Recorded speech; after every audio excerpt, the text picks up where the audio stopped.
Started ना? हाँ sir. Okay sir, चलो स्टार्ट करते हैं आज का डिस्कशन। तो देखो, फ्यूचर ट्रेडिंग में बात होगा। अच्छा, सबसे पहले तो गुड मॉर्निंग। फिर से रिकॉर्डिंग में होना चाहिए ना, इसलिए बोलते हैं। अच्छा, good morning to all of you again sir. तो फर्स्ट ऑफ ऑल, हम लोग कल क्या बात कर रहे थे सर? कल हम लोग लास्ट में कुछ स्टॉक के बारे में आइडिया दिए थे। तो स्टॉक आइडिया मुझे धरनी ने अपडेट दिया, मैंने तो खुद अभी तक देखा नहीं। धरनी बोला सर बहुत सारा स्टॉक परफॉर्म किया। नंदन देखे चीज नहीं? হ্যাঁ স্যার। পারফর্ম করছে? যে স্টকগুলো পজিটিভ হ্যাঁ। ছিল একটু পজিটিভ হয়েছে না? হুম। শ্রীরাম ফাইন্যান্স তো টপ গেনারে আছে। বাহ, এটাই তুইও বলছিলি, শ্রীরাম শ্রীরাম আর ফিনান্স টপ গেনার में। আর কি? ওই যেগুলো রোড কনস্ট্রাকশন গুলো ছিল ওই এনবিসিসি, হুম হুম। ওইগুলোতে কালকে তো একটা গভর্নমেন্টের নিউজ এসেছিল যে কি জানো আমাদের মিনিস্ট্রি অফ রোড আমাদের একটা প্রজেক্ট আছে, মানে টোটাল রোড তৈরি হবে, তার জন্য 2.1 লাখ কোটি টাকা করেছে, মানে ডিপ্লয় করার কথা বলছে। মানে টেন্ডার বেরোবে এবার ওইগুলো। আচ্ছা আচ্ছা। এতদিন পজ করে রেখেছিল ওই প্রজেক্ট গুলোকে। শ্রীরাম ফিনান্সের নামটা কি হবে? এসআরআই তো? এস আর ডবল এস আর ডবল এসএইচ আর ই দিয়ে রাম, এইচ ডবল এইচ হবে? এসএইচ শুধু রাম লেখা না, দেখি চলে আসে। শুধু রাম লিখলে চলে আসবে? রামের পাওয়ার আছে মাত্র, কই দেখাচ্ছে না। SHREE होगा ना शायद। श्रीरामा श्रीरामा रामा। SHREE की शायद होगा सर। एसएइच আর আই SHRI আর আরে श्रीराम, हाँ मैंने ऐसा কালকে আমাদের আসছিল না বলে রাম দিয়ে লিখলাম, দেখি অনেক সময় রাম ফিল্ম লিখলাম, চলে আসে। राम दिए चाल लिख सब चलेगा। जय श्री राम। ओके साहब, सबके सामने बोलना हूँ, एक जन के सामने नहीं। मना है, তো 22 তারিখ তো আমাদের র্যালি আছে দিবে। बताए। हाँ जो আমাদের যাত্রাগাছি থেকে কেষ্টপুর পর্যন্ত। हाँ, करना जितना रैली रैली कराना क्या। जितना रैली करना है करना। तो चलो हम लोग मार्केट रैली में बात करते हैं, ठीक है? मार्केट रैली में बात करते हैं। अच्छा, फर्स्ट ऑफ ऑल, कल हम लोग ये एक शेयर, हम लोग कल 10-12 शेयर के बारे में डिस्कस किए थे क्लास में। उसमें ये श्रीराम फाइनेंस भी था। तो कल जब हम लोग बात किए थे उस टाइम पे श्रीराम फाइनेंस 2268, नहीं उतना भी नहीं होगा, 2250-55 के आसपास था, ठीक है? और आज देखो ये थोड़ा सा गैप अप के साथ 2310 में चला गया। यानी कल से आज के बीच में कम से कम 60% का गैप दे दिया, और ये आज का टॉप गेनर है। मुझे नहीं पता, ये लोग बता रहे हैं, ठीक है? तो पॉइंट क्या था सर, कल ऐसे श्रीराम फाइनेंस में हुआ क्या था सर? कुछ इनको प्रोजेक्ट मिला था, क्या था रे? श्रीराम फाइनेंस का न्यूज़ देखा था आप लोगों ने? तो भेजा ही नहीं आप। ओ मैंने न्यूज़ भेजा, टाइम टाइम नहीं मिला, भूल गया थोड़ा सा। आजकल टाइम का मेरा इशू हो रहा है, एक हफ्ता और जाने दो, मेरा टाइम मैनेजमेंट फिर से ठीक हो जाएगा, ठीक है? थोड़ा टाइम मैनेजमेंट का इशू हो जा रहा है सर, सॉरी सर। मैनेजमेंट बहुत बड़ी चीज है, इसको कैसे सीखा जाए? नहीं सीरियसली। अच्छा ठीक है। अच्छा, इसमें ना एक इंटरेस्टिंग चीज देखो, ये एक हैमर बना था, है ना? डाउन ट्रेंड में हैमर, ठीक है? तो डाउन ट्रेंड में हैमर बनने के बाद ना एक मौका ऐसे भी बनता है। और सबसे बड़ी चीज श्रीराम फाइनेंस का, चलो मैं गूगल करके देख लेता हूँ कल ऐसा क्या था जो श्रीराम फाइनेंस के बारे में हम लोग क्लास में बात कर रहे थे। इसको हम लोग बोलते हैं क्लास में, क्या नाम से पुकारते हैं इसको? अपॉर्चुनिटी यूनिवर्स, ठीक है?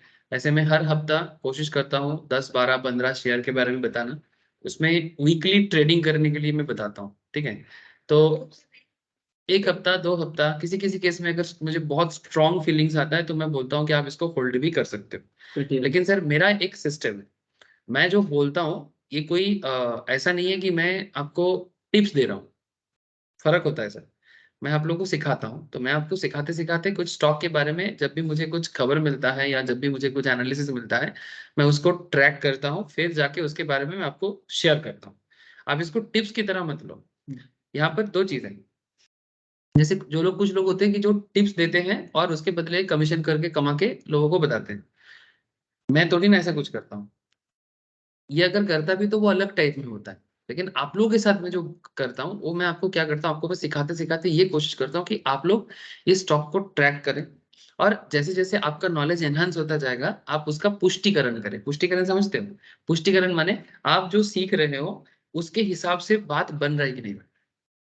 इसमें क्या होगा, आप सिर्फ मेरे बात पे अंधाधुन बिलीव ना करना, ठीक है? मैं जो बोल रहा हूँ कि उसको आपको मतलब मैंने अप्रूव करना है, कंफर्म करना है, तो आप अपना नॉलेज का भी यूज करते रहना, और फिर देखना धीरे धीरे आपका कॉन्फिडेंस ग्रो होगा। नहीं तो क्या होगा ना, आप हमेशा अगर किसी और के भरोसे में रह जाओगे तो जिंदगी भर आपको किसी के भरोसे ही चलना पड़ेगा, और इस तरह से आप कभी भी अगर गलत लोगों के हाथ में पड़ जाओगे तो आपको लूट लेगा। बात समझ रहे हैं?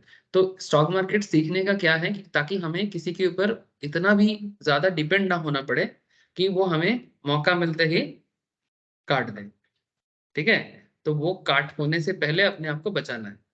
तो वही चीज, ये जो भी मैं क्लास में शेयर करता हूँ ये आप सुनो, देखो, इवन खरीद भी लो अगर कॉन्फिडेंस मिल रहा है तो सीखने के बाद, ठीक है? जब तक कॉन्फिडेंस थोड़ा लो है, हल्का हल्का खरीदो सर। कौन सा लाख लाख रुपया डालने बोलता हूँ हमेशा। स्टार्टिंग में तो सर 100 रुपया डालो, 1500, 2000, 5000, 10,000 लगा इन्वेस्ट करो, जो तुम्हारी रिस्क कैपेसिटी के अंदर है, ठीक है? लेकिन जैसे तुम्हारा नॉलेज बढ़ जाएगा फिर वही नॉलेज को तुम 2 गुना, 3 गुना, 4 गुना, 5 गुना धीरे धीरे बढ़ा दो, लेकिन एक ही बार में मत बढ़ा। नहीं सर बोल रहा है रातों रात ऐसे, देखो सर कुछ स्टॉक ऐसे, जैसे पेटीएम 1 मंथ पहले बोला था, कॉन्फिडेंस के साथ बोला था, कोई तुक्काबाजी नहीं था। अगर पेटीएम में कोई लाख भी इन्वेस्ट किया ना तो वो 200 টাকা छोड़े पर शेयर में 200 के पार चला गया। तो ऑब्वियसली उसने अच्छा कमा लिया, शायद लोग 3 महीने में भी इतना नहीं कमा पाएगा जितना 1 महीने में पेटीएम कॉन्फिडेंटली कमा गई थी। ऐसे और भी शेयर में ग्रोथ हुआ है, पर मैं उसमें काफी कॉन्फिडेंट था, ठीक है? तो ठीक है, कभी कभी एक हो जाता है, लक फेवर कर जाता है, तो उसमें मैं लक ही मानता हूँ कभी कभी कि हाँ चलो इस बार मेरा लक सही चला गया, लेकिन हाँ एनालिसिस भी सही निकला। तो ऐसा और भी स्टॉक ऐसे ऐसे आएगा, जैसे मैं आपको अभी रिसेंटली एचडीएफसी में बड़ा कॉन्फिडेंट बता रहा हूँ कि जैसे एचडीएफसी और गिरे आप ले लो सर। अभी वो थोड़ा गिरने के मूवमेंट में, आप ट्रेंड को फॉलो करो। ट्रेंड फॉलो करना मैं धीरे धीरे सिखा दूंगा आप लोगों को। बहुत लोगों को पता है ट्रेंड कैसे फॉलो करना चाहिए, सारा टेक्निक है कि कब डाउन ट्रेंड है, कब वो ट्रेंड घूम सकता है, मतलब डाउन ट्रेंड से कब वो फिर से आप हो सकता है, सारा टेक्निक है, सब धीरे धीरे समझ में आ जाएगा। अच्छा, सीरम फाइनेंस के बारे में कल जो खबर था वो ये था कि 750 मिलियन ये रेज कर रहा था, ठीक है? हाँ कल का ही बात। कौन सा? हाँ मैंने बेसिकली ये खबर कल का है, ये जो न्यूज दिखाया वीडियो कहाँ से आया? ये देखो, ये कल का खबर है, ये वाला। Shriram finance times of India में दिया था, बहुत सारे जगह में दिया है। Wednesday announced the raising of 750 million through social bond from international bond market. It marks the largest deal size of one of the largest retail financing NBFC in the country. And statement here said that the company has priced 750 million fixed rate senior secured for 144A a registration as bond for a more than of 3.2-year tenor. The proceeds from the bond would be used for employment generation, especially through MSME financing. Umesh Ravankar, Executive Vice Chairman, SLL said, social impact continues to remain a focus area for the company, and we are pleased to have received significant interest for our social bond. Social impact is similar to our priority sector with some strict exclusion and has big interest from the international investors community. Sir इसका मतलब क्या है? ठीक है, इसका मतलब जो है वही इस आज का शेयर मार्केट में उसका रीजंस भी है। इसका मतलब है कि इसको जो $750 मिलियन बॉन्ड मार्केट से मिला है। मैं आप लोगों को एक दिन बॉन्ड के बारे में बता रहा था ना क्लास में। बॉन्ड क्या होता है? लोन होता है। तो ये इंटरनेशनल मार्केट से बॉन्ड उठा रहा है। बॉन्ड उठा रहा है मैंने, कंपनी ने बॉन्ड इशू किया तो इन्वेस्टर्स ने इनको पैसा दिया, सिंपल बात है। 750 मिलियन पैसा इनको मिला है। अच्छा, ये पैसा वो क्या करेगा? इस पैसे से वो एमएसएमई को पैसा देगा। एमएसएमई कौन है? Micro small medium enterprise business. छोटा छोटा जो लघु उद्योग होता है ना, लघु उद्योग समझते हो? हाँ, खुदरा बिजनेस नहीं होता, स्मॉल स्केल्स में, मतलब जिसका बिजनेस का मैक्सिमम 2 करोड़, 5 करोड़, 50 करोड़ तक का बिजनेस है, मैक्सिमम 100 करोड़ भी एमएसएमई स्केल्स में आ जाते हैं, ठीक है? तो मतलब आप फैक्ट्री लगाओगे, सिंपल बात है, तो आपका फैक्ट्री जो भी बिजनेस करेगा उसके लिए इनको फाइनेंस करेगा ये श्रीराम फाइनेंस। मैंने इंडियन मार्केट अभी धीरे धीरे बहुत ग्रो करेगा, ये श्रीराम फाइनेंस को पता है। और इसीलिए श्रीराम फाइनेंस ने धीरे धीरे अपना बॉन्ड इशू किया, तो सस्ता मार्केट मतलब इंटरनेशनल मार्केट से वो सस्ता रेट में लोन उठाने का कोशिश कर रहा है, और उसी पैसे से वो बिजनेस को फंड कर रहा है, और बदले में यही बिजनेस उनको इंटरेस्ट के साथ रिटर्न करेगा। मानो अगर वो इंटरनेशनल मार्केट से 6% का इंटरेस्ट, एग्जांपल दे रहा हूँ, एग्जैक्ट डेटा अभी यहाँ पर है नहीं, आप श्रीराम फाइनेंस के वेबसाइट में जाओगे तो आपको वो भी मिल जाएगा कि वो कितना रेट में फाइनेंस कर रहा है। एग्जांपल के तौर पे, एक सेकंड सर आपको समझाता हूँ। मैंने एक बिजनेस का एक न्यूज उसका गेन कैसे कराता है, ठीक है। देखो फिर से स्टॉक एनालिसिस हो जा रहा है, आज भी फ्यूचर ट्रेडिंग गुस्सा हो जाएगा, नहीं होगा सर, आ जाऊंगा जल्दी से। देखो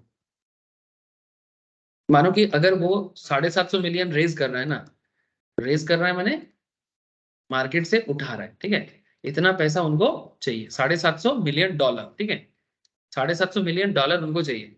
अब ये पैसा मैं एग्जांपल के तौर पे मानता हूँ कि वो मानो 6% इंटरेस्ट में या 7% इंटरेस्ट में रेज कर रहा है, माने उनको जो दिया है पैसा उनको वो 6 to 7% एनुअल रिटर्न देगा। इसको ऐसे समझो, 100 रुपीज अगर उठा रहा है तो बदले में 6 टका खर्चा होगा, ₹6 कॉस्ट पड़ेगा हर 100 टका में। बात समझ में आ रहा है, नहीं समझ में आ रहा है? एवरी 100 रुपीज में 6 रुपीज उसका कॉस्ट पड़ेगा, 6% अगर इंटरेस्ट है तो। और वही पैसा वो लोगों को लोन भी देगा, तो 100 रुपये अगर वो लोन देगा तो मानो उसमें अगर वो 10 टका भी रिटर्न में मांगता है, 10 टका भी अगर रिटर्न में मांगता है, अगर 9 टका भी मांग लेता है चलो, तो 100 का 9% कितना हो जाएगा, 9 टका। तो 6 टका वो कॉस्ट भरेगा, 9 टका वो रिटर्न कमाएगा, ओवरऑल 3 टका वो पर 100 रुपए में प्रॉफिट कर सकता है। ये बेसिकली इसका बिजनेस का स्ट्रक्चर है, बाकी डिटेल से ये इसका मैं आपको जस्ट फैक्ट बताया कि ऐसा होता है इस तरह का बिजनेस पे। बाकी डिटेल्स आपको उसके वेबसाइट में जाके फंडामेंटल एनालिसिस करके मिलेगा। तो ये अब सवाल ये उठता है कि श्रीराम फाइनेंस का एक न्यूज ने श्रीराम फाइनेंस का स्टॉक के बारे में इतना बड़ा सिचुएशन कर दिया कि उसने फाइनेंस किया। फाइनेंस का मतलब ही होता है जुगाड़ करना, आपको सिंपल लैंग्वेज में बता रहा हूँ, ज्यादा हाई फाई लैंग्वेज यूज नहीं कर रहा हूँ। फाइनेंस का मतलब होता है जुगाड़ करना, चाहे कितना भी बड़ा बड़ा डिग्री बना लो सर, मतलब को जितना सिंपल रखोगे उतना ही अच्छा बात है सर। हर चीज को सिंपल रखो। जैसे लोग बोलते हैं कि क्या कोर्स कर रहे हैं, आई एम करेंटली मैं कॉर्पोरेट फाइनेंस के ऊपर एक डिप्लोमा कर रहा हूँ, ठीक है। अरे भाई क्या कॉर्पोरेट फाइनेंस, क्या करता है कॉर्पोरेट फाइनेंस, खाता है कि माथा में लगाता है? कॉर्पोरेट फाइनेंस माने कंपनी का फाइनेंस का जुगाड़ करने का क्या क्या टेक्निक है वो सिखाया जाता है। माने भाई बड़े बड़े कंपनी कहाँ से अपना फंड जुगाड़ कर सकता है, सीधी बात बोलो ना देसी भाषा में, क्या दिक्कत है? प्रॉब्लम यही है कि हम लोग एजुकेशन सिस्टम को ना पोलराइज करके रखा है, कि कुछ लोगों को ऐसे दिखावा करके रखा है, जो पैसा वाला लोग हैं उनको बड़े बड़े इंस्टीट्यूट में डाल के, जहां पर पैसा खर्चा करके उनको ऐसे ऐसे टर्म्स बताया गया। आम बच्चा लोग समझते हैं, जो मिडिल क्लास लोग हैं जिनका संख्या ज्यादा है, उनको लगता है कि वो जो कांच की बिल्डिंग में पढ़ रहा है और उसका हाई फाई कुछ समथिंग इंस्टीट्यूट ऑफ समथिंग ये है वो है, वो ज्यादा जानता है और हम लोगों को कुछ नहीं पता। इसके चक्कर में क्या हो रहा है कि लोगों को जानकारी सही तरह से नहीं मिलता, और चीजों को ना हाइप क्रिएट करके रखा गया है ताकि कुछ लोग मार्केट का फायदा उठा सके, नॉलेज का फायदा उठा सके, और बाकी लोग इससे इग्नोरेट हो।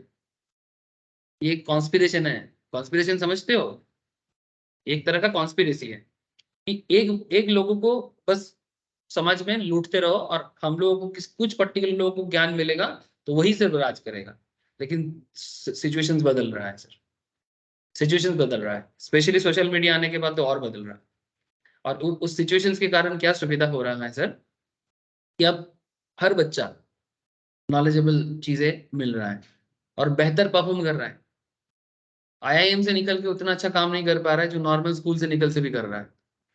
ऐसा काफी एग्जांपल्स हो रहा है। जैसे सीए में क्या है, वो तो कम खर्चे में पढ़ाया जाता है। हाँ कुछ प्राइवेट कोचिंग है जो पढ़ाने के लिए कुछ शहरों में देखा गया है कि काफी खर्चा लेता है, ठीक है, कोलकाता में भी कुछ है। फिर भी कोलकाता कंपेरेटिवली चीप में है सर, लेकिन अगर आप दिल्ली जाओगे, बैंगलोर जाओगे, मुंबई जाओगे, इतना कॉस्टली है कि मेरे को कोई कोई बोलता है कि मैं तो ऑनलाइन में देख रहा था कि सीए पढ़ने का ट्यूशन का खर्चा 5 लाख से 6 लाख का खर्चा है, आप इतना कम कैसे बता रहे हो? मतलब फिर आपका बात ना लिजिट नहीं लग रहा है। हाँ ऐसा मतलब, क्योंकि वो 5 लाख में ज्यादा अच्छा पढ़ाई होगा, 30,000 में क्या अच्छा पढ़ाई होगी? डिफरेंस है लोग सोच, जैसे ये जो आप लोग जो पढ़ाई कर रहे हो 10-12 हज़ार का पढ़ाई है या 20,000 का पढ़ाई है, यही पढ़ाई कराने के लिए पार्क स्ट्रीट एरिया में कुछ इंस्टीट्यूशंस है, उनका इंफ्रास्ट्रक्चर का कॉस्ट है सर, मैं उनको खराब नहीं बोल रहा हूँ, मेरा मैं कहना है कि उनका इंफ्रास्ट्रक्चर कॉस्ट है, तो वही इसी पढ़ाई के लिए वो 1.5 लाख रुपया चार्ज करता है, 2 लाख रुपया चार्ज करता है। अब जिनके पास है वो कर सकता है, कोई दिक्कत नहीं है, ठीक है। तो पॉइंट यही है कि लोगों को लगता है कि नहीं नहीं ये बहुत खर्चा करके पढ़ने से ही कुछ होगा, जिसको लगता है वो करे, कोई दिक्कत नहीं है। लेकिन इसका मतलब ये नहीं है कि जो नॉर्मल मिडिल क्लास लोग हैं उनको ये समझना चाहिए कि ये पढ़ाई भी आपको आराम से मिल सकता है।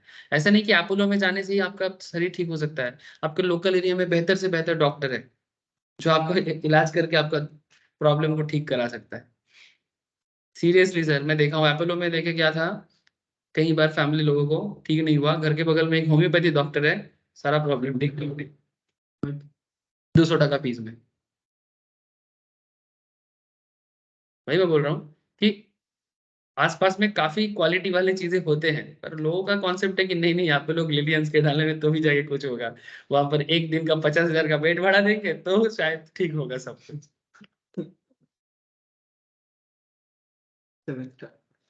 चलो छोड़ो, किसी को मतलब मैं किसी को क्रिटिसाइज नहीं कर रहा था, मैं एक मेंटेलिटी के बारे में बात कर रहा था। इसका मतलब ये नहीं कि जो ज्यादा चार्ज लेते वो खराब है, ऐसा कुछ नहीं मैं बोल रहा हूँ, देखो मत तुम। ठीक है, वो नहीं बोलना चाहता। मैं बस इतना कहना चाहता हूँ कि मार्केट में सभी चीजों के लिए सभी तरह का सिचुएशंस है, आपको सीखने का इच्छा होना चाहिए। पैसा कभी भी बीच में नहीं आता है सर, ये लोगों का मेंटेलिटी है कि वो उसको बीच में लाके अपना कंफ्यूजन क्रिएट करता है। और ये भी है कि मतलब प्रॉपर कंसल्टेंसी भी नहीं है, मैंने यूथ थोड़ा सा भटका हुआ है, इनको सही राह दिखाने वाला लोग भी कम है, मतलब तुमको जो एक सही सजेशन देगा ऐसा लोगों का संख्या भी बहुत कम है, इसलिए भी यूथ थोड़ा भटका हुआ है। नाउ स्टॉक के बारे में जो बात था कि भाई कल जब हम लोग बात कर रहे थे तो यही चीज मेरे को दिमाग में आया था, और इसीलिए मैं आप लोगों को बोला था कि श्रीराम फाइनेंस को ट्रैक करना हो सके तो देख सकते हो, तो हुआ है, ठीक है, हुआ है। अच्छा, अब देखना पड़ेगा कि आज ये किस तरह का सिचुएशन क्रिएट करता है। ये तो डे चार्ट है, अगर मैं 15 मिनट का चार्ट देखूं, कितने बजे से स्टार्ट हुआ, 9:15 से, ये देखो कल जब मार्केट इसका, कल जब मार्केट ये था तो गिरा था मार्केट लास्ट में, ठीक है। उसके बाद यहाँ पर एक डोजी बना था, ठीक है, और उसके बाद देखो सुबह से एकदम सॉलिड ग्रोथ के साथ जा रहा है अभी तक, थोड़ा सा रुका था, अब यहाँ आके रुका है, नहीं सॉरी सॉरी ये तो कल का है, तो कल ओ कल का है, कल से ही ग्रोथ हो गया यहाँ से, सॉरी सॉरी यहाँ से, ये आज से, ये देखो कल जहाँ था वो तो कल भी खबर स्प्रेड हो गया था ना, कल भी खबर स्प्रेड हो गया था, और ये आज देखो आज गैप अप दिया है, और ये आज का गैप अप का रीजन है कि कल का पॉजिटिविटी, कल का पॉजिटिविटी मैंने इतना ज्यादा पॉजिटिव हो गया था इसका बिजनेस के ऊपर, और देखो लास्ट 15-15 मिनट में देखो थोड़ा सेल प्रेशर क्रिएट हुआ है, इसलिए देखो छोटा छोटा कैंडल बना है, मैंने यहाँ पर जो लोग प्रॉफिट कमाना स्टार्ट किया ना, यहाँ से यहाँ तक, हाँ वो लोग सेल कर रहा है अभी। अब जो लोगों को अभी खबर मिला है वो लोग अभी बाई कर रहा है, जिनको खबर अभी मिला है वो लोग अभी बाई कर रहा है, और जो लोग ऑलरेडी पोजीशन लेके कल से रखा था, ठीक है, वो लोग सेल करके निकल रहा है। तो मार्केट में यही सब रीजन काम करता है, आप खरीदार बनोगे तो उल्टा साइड में कोई तो है जो बेचने वाला होगा, आप बेचोगे तो उल्टा साइड में कोई तो होगा जो खरीदने वाला होगा। डिफरेंट मेंटेलिटी मार्केट को मार्केट बनाता है, मार्केट में अगर सब एक ही तरह का सोच होता तो मार्केट कभी भी मार्केट नहीं होता। बात समझ में आ रहा है सर? ऐसा आपको और भी चीजें मिलेगा, लेकिन अभी देखो एग्जाम्पल ना चलता रहेगा जिंदगी भर, ठीक है, ये डेली मार्केट में कुछ ना कुछ बात सही बैठ जाएगा, और डेली कुछ ना कुछ एक ही तरह का बात चलेगा, लेकिन हम लोगों को थोड़ा सा सीखना है, ठीक है, उस पर फोकस कर। ये सवाल বুঝতে পারছে তো? আরে হ্যাঁ স্যার। নরেদ দেব স্যার হ্যাঁ, বোঝালেন আর কোথায়, গল্প করছেন তো, ঠিক আছে, कोई बात नहीं। ईमेल अरे उतना प्लान करके बात नहीं कर सकता मैं, प्लान करके बात नहीं कर सकता मैं, जो मन में आता है बकता रहता हूँ, इसलिए कभी कभी बेकार बात भी करता रहता हूँ। देखो कहाँ चला गया, लेवरेज एंड पे ऑफ, यही होने वाला था ना, कल भी नहीं हो पाया था, पूरा स्टॉक में चर्चा करते करते ही 1.5 घंटा बीत गया था, कहीं बीते ना ये रातें। चलो, लेवरेज एंड पे of with the help of TCS का एग्जांपल लिया था, और हम लोग ये सोच रहे थे कि सर लिवरेज एंड पे ऑफ स्ट्रक्चर, पे ऑफ माने बेसिकली आप एक स्टॉक से किस तरह से प्रॉफिट कमा सकते हो, मैंने फ्यूचर ट्रेड करके।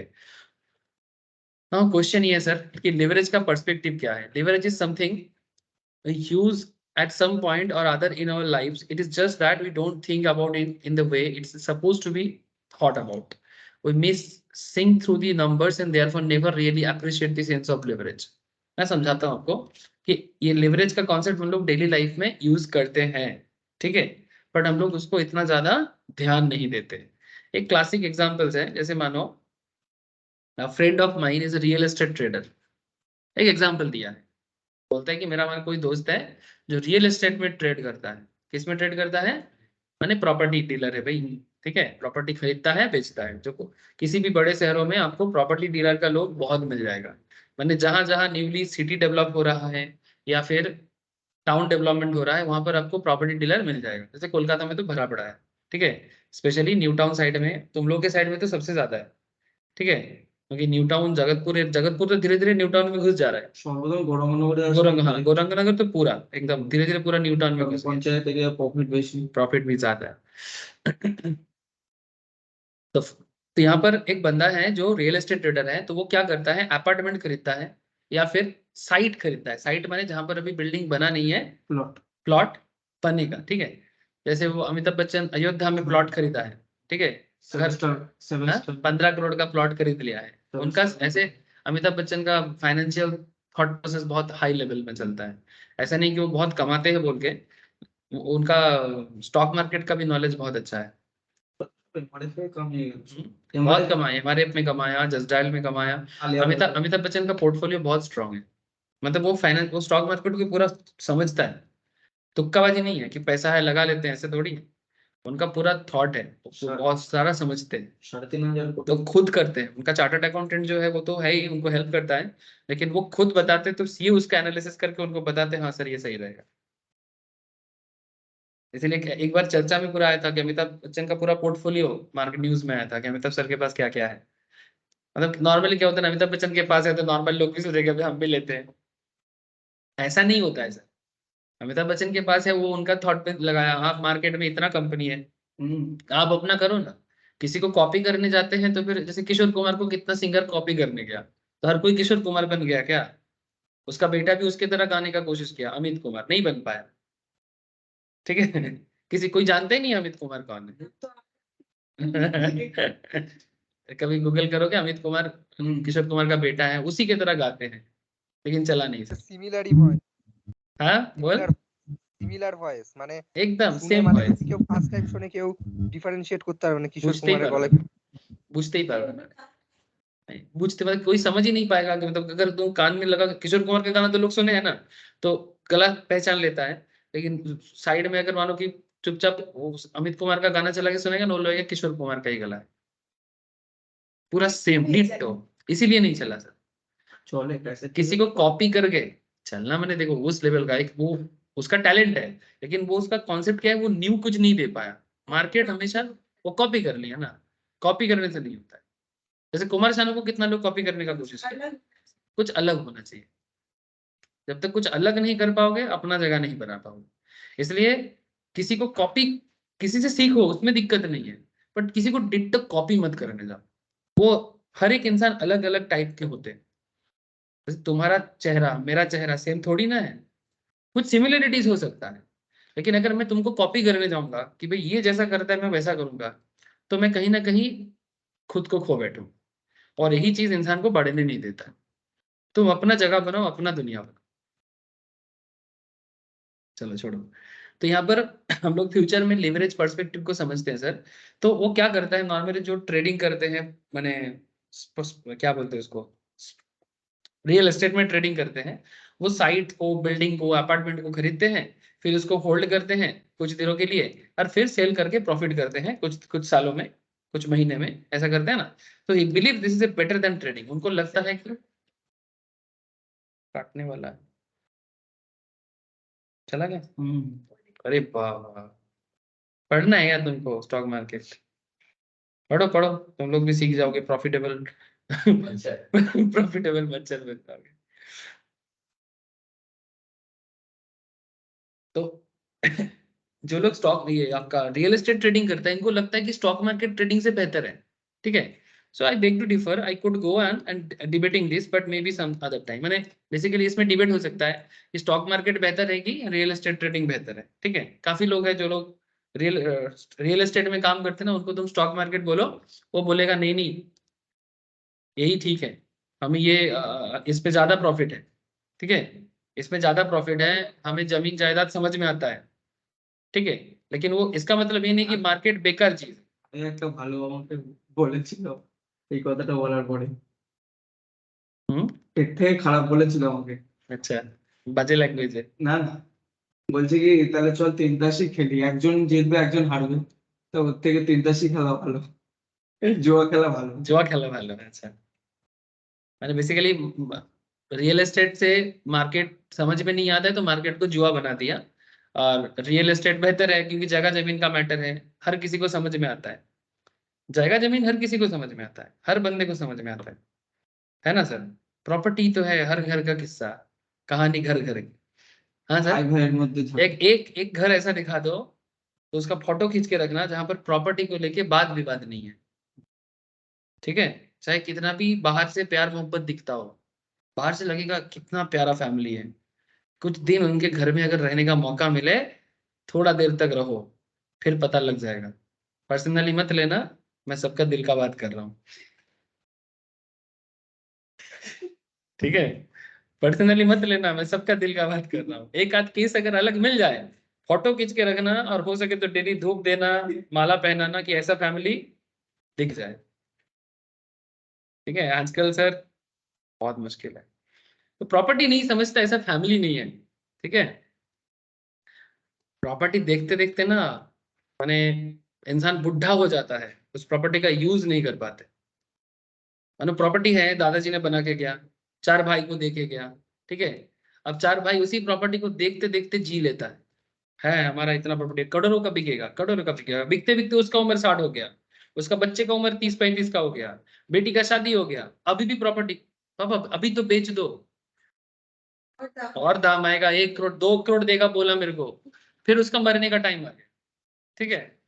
बच्चे लोगों का जो बच्चा लोग है, ठीक है, उनका भी 18-20 साल हो गया, दादाजी अब क्या, बेटा आप देखो हमारा तो अरे नहीं, और फिर उस टाइम पे वो बोलता है अब आप लोगों को जो ठीक लगे, लेकिन अब पेपर्स कहाँ हैं, किसके पास पेपर्स है, ठीक है। अब पेपर्स को लेके घोटाला, अब इतने दिन में भाई भाई में भी घोटाला बढ़ गया, वो बोलता है कि वो वाला मेरे को चाहिए, वो बोलते हैं मेरे वाला मेरे को चाहिए, फिर पूरा केस, अब जमीन नहीं बिकेगा, अब कोर्ट में फैसला होगा, अब कोर्ट ये फैसला देते देते पता नहीं, मैंने ये चक्कर चल रहा है मैक्सिमम केस में। फिर अल्टीमेटली गुड़ कोई और ही खाता है, जिनको गुड़ खाना है वो खा ही नहीं पाता। सही बोल दिया क्या सर? हाँ, स्पेशली ये केस उन लोगों के साथ ज्यादा होता है जो लोग बड़े शहरों में बहुत दिनों से हैं। जैसे मानो जो लोग कोलकाता के पुश्तैनी लोग होते हैं ना, पुश्तैनी माने क्या, इनका दादा परदादा से कोलकाता में उनका घर बार जमीन जायदाद है, चाहे वो किसी भी माने बंगाली हो नॉन बंगाली हो डजेंट मैटर, लेकिन वो लोग मानो 100 साल से 200 साल से कोलकाता में अपना प्रॉपर्टी मतलब बनाया है, रहा है, तो उनके केस में मैसेजेस ज्यादा देखता हूँ। बाहर वाले लोगों का क्या है, वो तो यहाँ पर था ही नहीं, उसको उल्टा खरीदना पड़ता है महंगा दाम पे। तो यहाँ पर देखो, यहाँ पर एक साउथ बैंगलोर का अपार्टमेंट का खेल दिया है, बहुत इंटरेस्टिंग एग्जांपल है। कुछ देर बाद आपको लगेगा कि ये शेयर मार्केट का क्लास, अभी लग रहा है कि शेयर मार्केट नहीं चल रहा है, कुछ देर बाद देखोगे कि ये शेयर मार्केट में कितना आपको ज्ञान देगा। तो साउथ बैंगलोर अभी बहुत ही हाई फाई प्रोजेक्ट बन रहा है बैंगलोर साइड में, तो वहाँ पर एक लग्जरियस अपार्टमेंट कॉम्प्लेक्स है with state of art amenities, मैंने हर तरह का न्यू न्यू जो भी फैसिलिटीज फ्लैट अपार्टमेंट में आजकल होता है, साउथ बैंगलोर में ऐसा बन रहा है। तो जो दोस्त है सर, उसने 2 बेडरूम का एक फ्लैट बुक किया, ठीक है। उसमें 2 बेडरूम है, हॉल है, किचन अपार्टमेंट है, ठीक है। Expected to come up on 9th floor, ठीक है, 9th फ्लोर में है। दाम बता रहा है सर 1 करोड़, 2 4 7 8 1 करोड़, 1 करोड़ का दाम है। ऐसे बैंगलोर में रियल एस्टेट का बहुत दाम चल रहा है आजकल। 2 BHK जैसे कोलकाता में वीआईपी रोड के आसपास में, जैसे यहाँ अगर मैं ये वीआईपी रोड के पास ही है, नहीं सर नहीं, बिल्कुल नहीं है। बैंगलोर में बहुत हाई फाई चल रहा है अभी, मैंने रियल एस्टेट बूमिंग है। मैं आपको इसका एग्जांपल यही दे रहा था कि 2 BHK के अपार्टमेंट केस्टपुर के या VIP रोड के आसपास में, लेकटाउन में बैंगलोर में थोड़ा महंगा होता है, केस्टपुर में थोड़ा कम होता है, लेकिन केस्टपुर किसी किसी केस में लेकटाउन बैंगलोर को भी पछाड़ देता है, स्पेशली जब मतलब शॉप रेंट का मैटर होता है, क्योंकि केस्टपुर का मार्केट बैंगलोर लेकटाउन से बेहतर है, पॉपुलेशन ग्रोथ इधर जाता है इस चक्कर में। तो मानो कि अगर किसी को नॉर्मल रेजिडेंशियल लेना है तो यहाँ पर 15,000 में एक 2 BHK अपार्टमेंट रेंट पे मिल जाता है। अगर थोड़ा हाई फाई होगा तो 20,000 मैक्सिमम रेंट होगा, इससे ज्यादा तो बिल्कुल नहीं होगा। अगर आपको तुमको 2 BHK साउथ बैंगलोर में लेना है ना, तो कम से कम तुम्हारा रेंट पड़ जाएगा 45 से 50,000। हाँ, गाड़ी भाड़ा बेশি, इतना महंगा है, डबल है। তারপর গাড়ি ভাড়া বেশি। वो तो छोड़ ही दे सर, मैं तो सिर्फ प्रॉपर्टी का बात कर रहा हूँ। तो प्रॉपर्टी रेंट से तुमको पता लग जाएगा कि उस एरिया का प्रॉपर्टी का वैल्यू क्या है। मैं आपको सिखा दूंगा कि अगर आपको प्रॉपर्टी वैल्यू समझ में नहीं आता है, मैं आपको एक बहुत इजी सिस्टम दिखा दूंगा कि किसी एरिया में प्रॉपर्टी का वैल्यू क्या हो सकता है। इसके लिए आपको कोई PhD का जरूरत नहीं है, एक अनपढ़ गंवार को भी सिखा सकता हूँ सर कि प्रॉपर्टी का क्या सही दाम होता है। कैसे पता करेंगे जानते हो? बताओ बताइए। जैसे मान कि एक घर का रेंट है 20,000, ठीक है। अच्छा, ये रेंट जो होता है ना, ये सही निकलता है कैसे? क्योंकि रेंट तो एक जन का नहीं होता, ऐसे मार्केट में हजारों जन रेंट पे दे के रखा है। तो अगर उस एरिया में रेंट का क्या वैल्यू चल रहा है, तुम इसी से प्रॉपर्टी का वैल्यू निकाल सकते हो। एक बिल्डिंग का जनरल जो लाइफ होता है वो 30 ईयर्स होते हैं। सर कैसे पता किया? क्योंकि बैंक लोन 30 ईयर्स का ही होते हैं, ठीक है। ठीक है, 30 साल मैक्सिमम बैंक लोन चलता है। तो अगर घर का भाड़ा 20,000 है, ठीक है, और घर का लाइफ लाइन 30 साल का है, तो ये प्रॉपर्टी मैक्सिमम 55 लाख से लेके 60 लाख का होगा,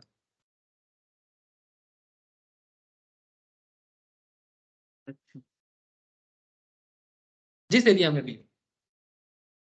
अगर घर का भाड़ा 15,000 है और घर का वैल्यू 30 साल का घर का लाइफ लाइन है, ठीक है, फ्लैट का, तो उस प्रॉपर्टी का वैल्यू 40 से 45 लाख होगा इन जनरल। बाकी आसपास में रोड कितना चौड़ा है, हाँ?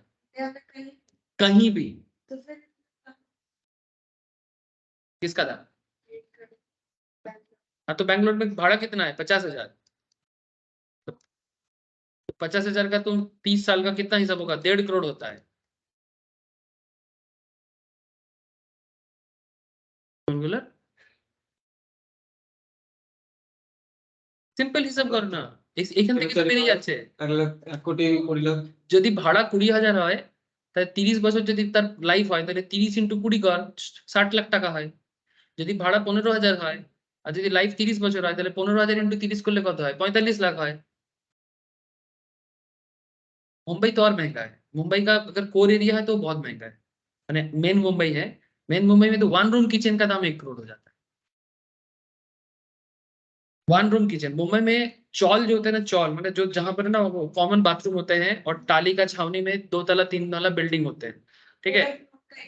हाँ, पूरा फ्लोर का एक बाथरूम होता है, वहां पर उसी का रेंट हो जाता है 10 से 15,000। जहां पर कोलकाता में तुमको आराम से 1 BHK रूम मिल जाएगा। हाँ, ওই এক রুমের একটা রুমের कोलकाता तो आराम से 1 BHK हो जाएगा। कहाँ? এখানে 2-3 রুম। यहाँ कहाँ? हाँ, ওইটাই বলছি। बड़ा बाजार में या फिर तुम जगतपुर साइड में भी चौल बहुत सारा है, 2-3 हजार में मिल जाता है।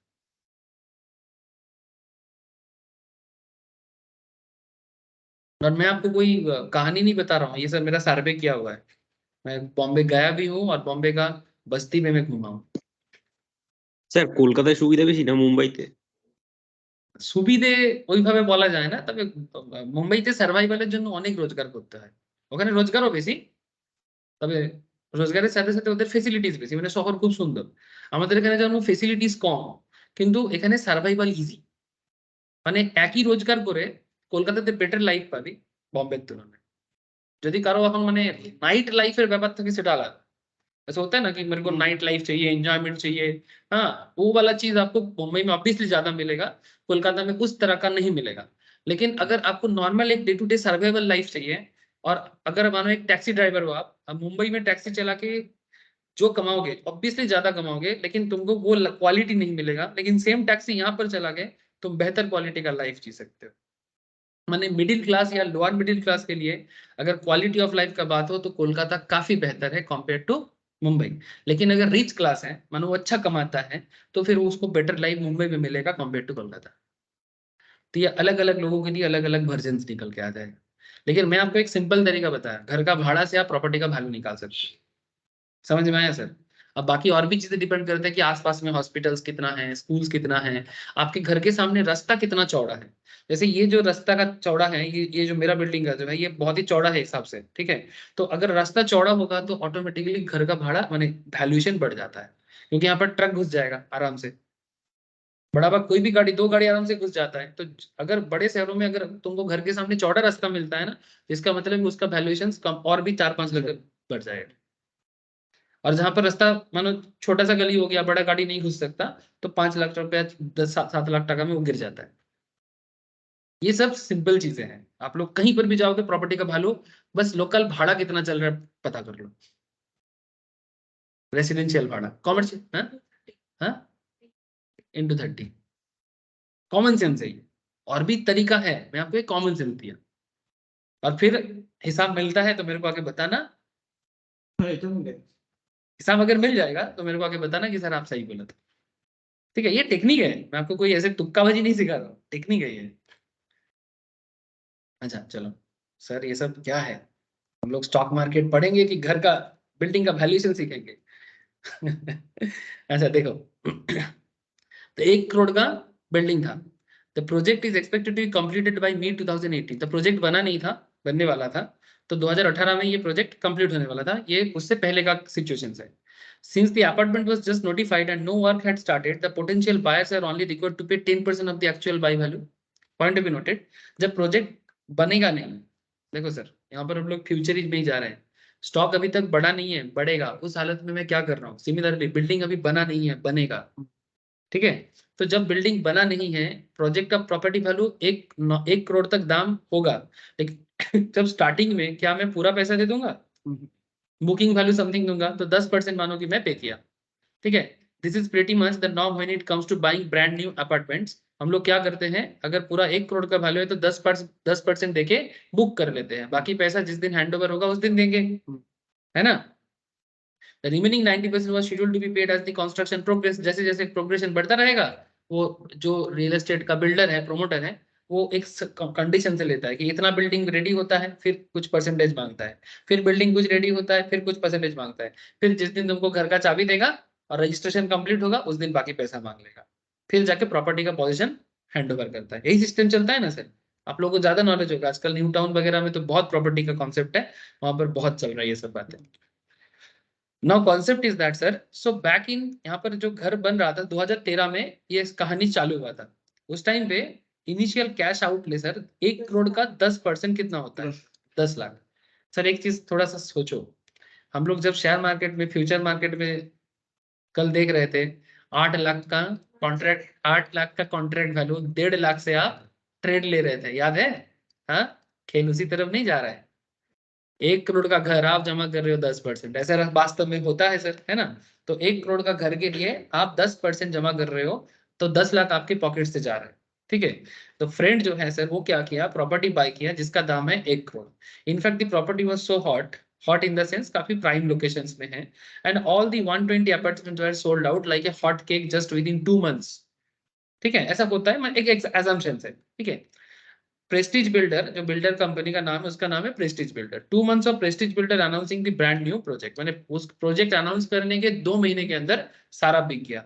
जैसे मानो राम मंदिर का इनॉग्रेशन होगा बोल के, अयोध्या का जो मेन टाउनशिप है वहां पर एक भी जगह खाली नहीं है। सारे के सारे बड़े बड़े रियल एस्टेट जो बड़े बड़े होटलियर है सब एकदम बुक कर लिए। ओयो रूम का ही कम से कम 45 होटल बना है, और बाकी ओयो तो फिर भी इस मामले में छोटा है, बाकी जो आईटीसी वगैरह है उनका कितना होगा। अयोध्या के आसपास में आपको कुछ दिखेगा नहीं। कुछ लोग बोलते हैं ना मंदिर बना के क्या बिजनेस होता है, क्या एम्प्लॉयमेंट होते हैं, उनको जवाब देना सर। ठीक है, मंदिर बना के बात होटल वाले का नहीं है, एक होटल से कितना लोगों का एम्प्लॉयमेंट क्रिएट होता है।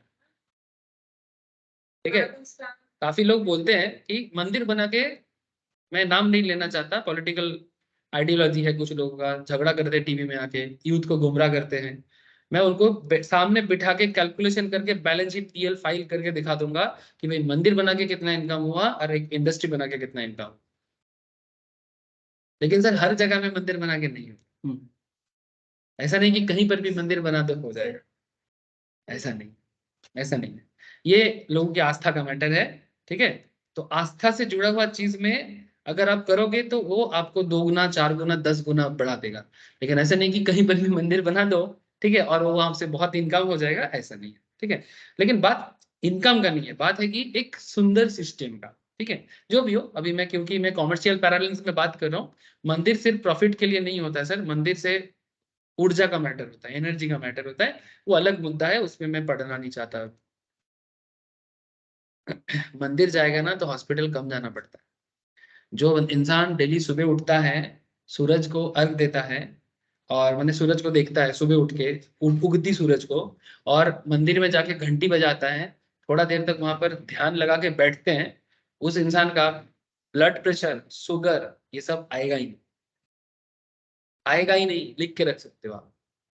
यही कल्चर से अगर इंसान चलेगा ना तो ये बात बात में हॉस्पिटल जाने का जरूरत नहीं। ये जो हम लोग आजकल हॉस्पिटल में रेगुलर चेकअप पे जाना है, शुगर फॉल गिर गया, बीपी बढ़ गया, बीपी गिर गया, इसका मेन रीजन है कि ये लाइफस्टाइल प्रॉब्लम है। मैं बोल रहा हूँ कि मेरा नहीं है, मेरा भी सिमिलर काइंड ऑफ प्रॉब्लम है। ये एक्चुअली हम लोग ऐसा समाज ही नहीं बना पाए जहां पर सुबह उठ के कहीं मंदिर होगा, लोग जाएगा, पूजा करेगा, या फिर थोड़ा बैठेगा शांति से। बात फूल चढ़ाने में या मंत्र पढ़ने में नहीं है, वो शांति से जो ध्यान लगा के बैठना होता है ना, वो जो घंटे का जो ध्वनि होता है ना, वो एक्चुअली एनर्जेटिक एक वाइब क्रिएट करता है। এইসব নিয়ে আমাদের মধ্যে মজা মজা করে लो। हाँ, तो वो वाइब क्रिएट करता है। तुम अगर मंदिर के आसपास के एकदम एकदम पीसफुल वातावरण होगा, तो वहां पर बैठ के तुम ध्यान लगाओगे ना, तुम्हारा दिन भर का सारा काम एकदम एनर्जेटिक होगा। टाइम में सोओगे, टाइम में उठोगे, टाइम में काम करोगे। ये एक साइंटिफिक मेथड है। आज अमेरिका बोलेगा तो हम लोग बोलेंगे हाँ सही है। हम लोगों का कल्चर है, हम लोगों को लगता है नहीं ये कुछ बेकार का चीज है। क्या बोले सर, अब विरोधी लोग गुस्सा हो जाता है। तो यहाँ तो फिर यहाँ पर 10 लाख का हम लोगों ने क्या कर दिया, मार्जिन की तरह जमा कर दिया। अब एक सब हॉट केक की तरह बिक गया, ब्रांड न्यू प्रोजेक्ट की तरह। तो फास्ट फॉरवर्ड टू दिसंबर 2014, ये 2013 से चालू हुआ था, अब दिसंबर आ गया, ठीक है, 2014 आ गया। तो friend had a potential buyer for his apartment. Being a real estate trader, my friend jumped into the opportunity. उसने क्या देखा, क्विक सर्वे किया। देखो सर, स्टॉक में भी सर्वे करते हैं, सिमिलरली प्रॉपर्टी में भी सर्वे करते हैं। क्या सर्वे कर रहा है, property value in the area had appreciated bye at least 25%। कैसे एप्रिशिएट हो गया, जैसे मानो कि बैंगलोर अभी आईटी हब है वर्ल्ड का, माने इंडिया का आईटी हब है, साउथ ईस्ट एशिया का one of the biggest information technological hub है। सारे के सारे लोग जॉब करने के लिए वहीं पर जाते हैं, तो इसलिए वहां पर रेंट का भी एक बूमिंग सिस्टम चल रहा है। तो ऑब्वियस बात है कि बेंगलोर में रियल एस्टेट में क्रेजी आया है, और लास्ट 1 साल से देखा जाए तो 25% ग्रोथ हुआ है अराउंड 2014 में। अभी तो और ज्यादा हो गया सर, अभी और ज्यादा है 25% के, अभी तो 50-100% का मतलब रियल एस्टेट बूमिंग चल रहा है। So my friends 9th floor apartment was now valued at 1 crore 25 lakh. माने 1 करोड़ में उसने, जब उसने प्रॉपर्टी बुकिंग किया था तब उसका दाम था 1 करोड़। लेकिन 1 साल जाते जाते, क्योंकि मार्केट में इतना डिमांड है, हर कोई उस पर्टिकुलर एरिया का एक अपार्टमेंट लेना चाहता है। बात समझ में आ रहा है? तो 1 साल में मार्केट में अगर 25% में वैल्यू एप्रिशिएट हुआ है, ये वैल्यू एप्रिशिएशन क्यों हुआ, क्योंकि बैंगलोर के प्रति सबका अट्रैक्शन, और ये अट्रैक्शन मेनली एम्प्लॉयमेंट क्रिएशन के कारण है। इसमें स्पेशली 2 तरह का एम्प्लॉयमेंट भी बैंगलोर ने क्रिएट किया, एक ब्लू कॉलर वाला, एक व्हाइट कॉलर वाला। व्हाइट कॉलर माने जो पढ़ा लिखा हम लोग टाइप के लोग हैं, ये लोग पढ़ा लिखा करके बैंगलोर जा रहा है, वहां पर जाके नौकरी कर रहे हैं, ठीक है, बड़ी कंपनीज में इंजीनियर बन के। सेकेंडली, अब ये लोग जाके नौकरी कर रहा है, ऑफिस बन रहा है, ऑफिस बिल्डिंग बन रहा है, तो उसके साथ साथ ये जो लेबर लोग हैं, ठीक है, जो वर्किंग क्लास लोग हैं, ठीक है, ये लोग भी तो वहां पर जाके काम कर रहे हैं। कोलकाता में कितना बाहर का लोग आता है आजकल काम करने के लिए। सब ज्यादा एक जमाना था सर, पूरा बिहार, यूपी, उड़ीसा सारा कोलकाता में काम करने के लिए आता था। अभी ज्यादा अभी भी तुम अगर बड़ा बाजार साइड में जाओगे, तुमको बहुत सारे ऐसे लोग मिलेगा जो बिहारी हैं, यूपी वाले हैं, उड़िया हैं, जो काम करने के लिए आया था। लेकिन अभी न्यूली कोई नहीं आता, इवन मारवाड़ी लोग भी जो आया था, अपॉर्चुनिटी देख के यहाँ पर बिजनेस के लिए आया था। मैं 100-200 साल 150 साल पुराना बात कर रहा हूँ। आजकल कोई नहीं आता। इवन 1970 तक कोलकाता में बाहर का लोग आने का ट्रेंड था, लेकिन 70 के बाद, ठीक है, कोलकाता का जो political environment day by day deteriorate होता गया, तो कोलकाता का एप्रिसिएशन नहीं हुआ सर, दिन दिन बे दिन ये डिप्रिशिएट हुआ ड्यू टू यहाँ का पॉलिटिकल एनवायरनमेंट। ये डीवैल्यू होता गया सर, वैल्यू बढ़ा नहीं इसका। मैंने कोलकाता 1970 तक इंडिया का बेस्ट सिटी हुआ करता था हर फैसिलिटीज के। इवन बॉम्बे भी उसके आसपास में नहीं था, बॉम्बे सब सभी तभी तभी बस बना था, और कोलकाता ऑलरेडी बना हुआ था, 100 साल 150 साल पुराना शहर था। और इतना एम्प्लॉयमेंट अपॉर्चुनिटी उस टाइम पे और कहीं नहीं था। सारे के सारे बड़े बड़े फैक्ट्री, मैंने इवन स्टॉक एक्सचेंज का भी जो ग्रोथ है वो भी कोलकाता में ही चालू हुआ था पहले, बॉम्बे से पहले। लेकिन सब कुछ धीरे धीरे पॉलिटिकल एनवायरनमेंट की वजह से, आई डोंट नो, मैं नाम नहीं लेना चाहता, बहुत लोगों को दुख लग जाएगा, लेकिन क्या है ना, अब नाम लेंगे तो बोलेंगे सर डायरेक्टली बता रहे हैं, ऐसा नहीं बोलना चाहिए, बट पूरा झाड़ के मतलब ठीक है। तो प्रॉब्लम ये है कि इतना खराब एनवायरनमेंट कर दिया ना कि कोलकाता दिन ब दिन डिप्रिशिएट होता गया। लेकिन वो उल्टा है बैंगलोर साइड में, दिन ब दिन ये अप्रिशिएट करने, दिन ब दिन। मैंने आप इतना समझ लो कि कोलकाता दिन ब दिन गिरा है। सिर्फ जब ये कंप्यूटर मोबाइल का जो जमाना जब चालू हुआ, तो सबसे पहले फॉरेन कंपनीज लोग कोलकाता में ही आने के लिए बोला था, क्योंकि बंगाली एडुकेटेड होते हैं, ये सबको पता है। तो सॉफ्टवेयर कंपनी चलाने के लिए एडुकेशन वाला लोग चाहिए, तो ये दुनिया को पता है कि बंगाली एडुकेशन पे अच्छे होते हैं, तो इसीलिए दुनिया पहले चाहा था कि वो कोलकाता में है। लेकिन मजा का बात देखो, वो बोलते हैं ना बंगाली में कहावत है, कारो पौष मास तो करो सर्वनाश, सर्वनाश, ठीक है। मतलब बेसिकली किसी का अच्छा दिन तो किसी का बुरा दिन, इसका मतलब ये है सर। तो हमारा उस टाइम पे चीफ मिनिस्टर थे ज्योति बासु, उन्होंने अपॉर्चुनिटी लिया नहीं, उन्होंने बोला कि कंप्यूटर आ जाएगा तो बहुत बेकार बढ़ जाएगा। 95, 94, 95, ठीक है। इस टाइम पे ज्योति बासु डिसीजन लिया कि कंप्यूटर को कोलकाता में आने नहीं देंगे। ये जो सेक्टर 5 है ना, ये बाद में बना है, ठीक है। तो एक्चुअली सेक्टर 5 उससे पहले बनने वाला था, मैंने 1990 में ही सेक्टर 5 बन जाना चाहिए था, सॉल्ट लेक का जो एरिया है। तो ज्योति बासु ने ना कर दिया, तो सबसे पहले साउथ बोला कि इधर आ जाओ। ठीक जैसे नैनो ममता दीदी ने जब हटाया यहाँ से, संगे संग गुजरात के सीएम थे उस टाइम पे नरेंद्र मोदी, तो मोदी टाटा को फोन किया, हो गया आपका बंगाल का कहानी, आप इधर आ जाओ, हम आपको जगह देते हैं। अब देखो गुजरात में सानंद में टाटा का फैक्ट्री प्राउडली चल रहा है। तो यही पॉलिटिकल प्रॉब्लम, सिमिलर प्रॉब्लम आता है। ये जैसे ही ज्योति बासु ने ना कर दिया, संगे संग कर्नाटका वाले को कि हम लोग जगह देते हैं यहाँ पर आपको, आप आके देखिए, स्किल्ड है हमारे बच्चे लोग, हम स्किल्ड बनाया, इंग्लिश भी अच्छा बोल लेते हैं, सॉफ्टवेयर भी चला लेते हैं, यहाँ पर आपको मेडिकल फैसिलिटीज भी अच्छा लगेगा। क्योंकि आप देखो ना, आज भी हम लोगों का कुछ तबियत खराब बिगड़ते हैं, सबसे पहले हम लोग साउथ इंडिया जाने का बात करते हैं, चेन्नई। चेन्नई जाएंगे, वेलोर जाएंगे, बैंगलोर जाएंगे, कोयम्बटूर जाएंगे, हर बात में हर कोई जाते हैं। तो वहां पर मेडिकल फैसिलिटीज भी अच्छा है, क्योंकि बाहर का लोग आएगा, उनको तकलीफ होगा, तो उनको भी मेडिकल फैसिलिटीज देना है, तो वो भी क्वालिटी वाला है, लेबर स्किल्ड है, तो कंपनी उधर के चला। अब इसलिए साउथ इंडिया में अलग ही, बैंगलोर एयरपोर्ट देखोगे तो पता लगेगा, ब्यूटीफुल, बड़ा, मतलब कंपेयर नहीं कर सकते। बैंगलोर एयरपोर्ट ना खत्म नहीं कर सकते, तुमको लगेगा कि कहाँ आ गए, जब बाहर से निकलोगे ना तुमको समझ भी नहीं आएगा कहाँ आ गए। तो एयरपोर्ट से पता लगता है ना। और कोलकाता में कौन आता है, कोलकाता में सिर्फ वो लोकल, मतलब नेशनल लेवल, मतलब बिहार का लोग आ रहे हैं, यूपी वाले लोग आ रहे हैं, ठीक है, मतलब इधर के लोग ही इधर जा, मतलब इंटरनेशनल जो एक फ्लो है वो कोलकाता में है नहीं सर। और इसलिए नहीं है, ये हमारे यहाँ का पॉलिटिक्स है, नहीं तो सबसे पहला अपॉर्चुनिटी बंगालीज को ही मिला था, क्योंकि दुनिया भर में इनका जो एजुकेशनल एक गुडविल था, भद्रलोक एंड बंगाली शिक्षित हो, ये दुनिया को पता था। लेकिन ये देखो, मतलब अपने पीछे कैसे बैम्बू लेना चाहिए, ये हम लोगों से सीखना चाहिए। अब क्या, जो गया गया, अब पता नहीं फिर से ये कभी चेंज कब होगा, ये तो समय बताएगा सर।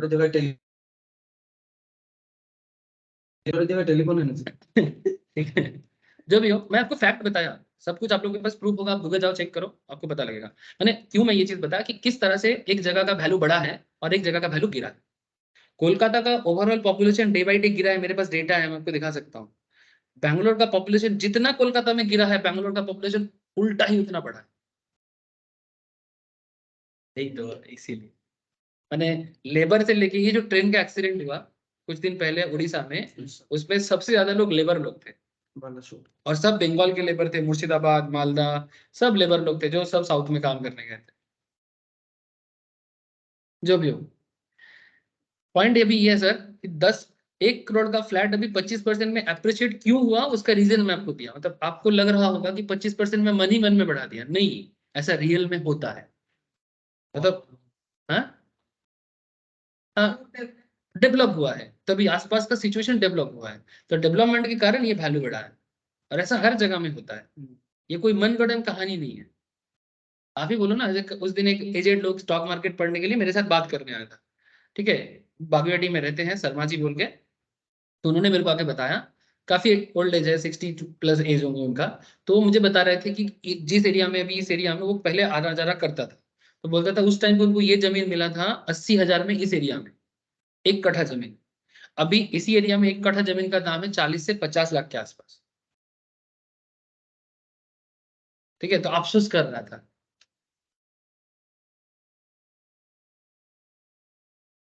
1970, 75, 80 সালের কথা, 90 সালের ঘটনা হতে পারে। तो यही ये एप्रिसिएशन, ठीक है, लोकल में भी बातें हैं, ऐसा नहीं कि लोकल में नहीं। अच्छा, तो फिर अभी बात क्या है सर, 1 करोड़ का चीज 1 करोड़ 25 लाख हो गया, लेकिन अभी भी बिल्डिंग है क्या? बिल्डिंग अभी तक बना नहीं है।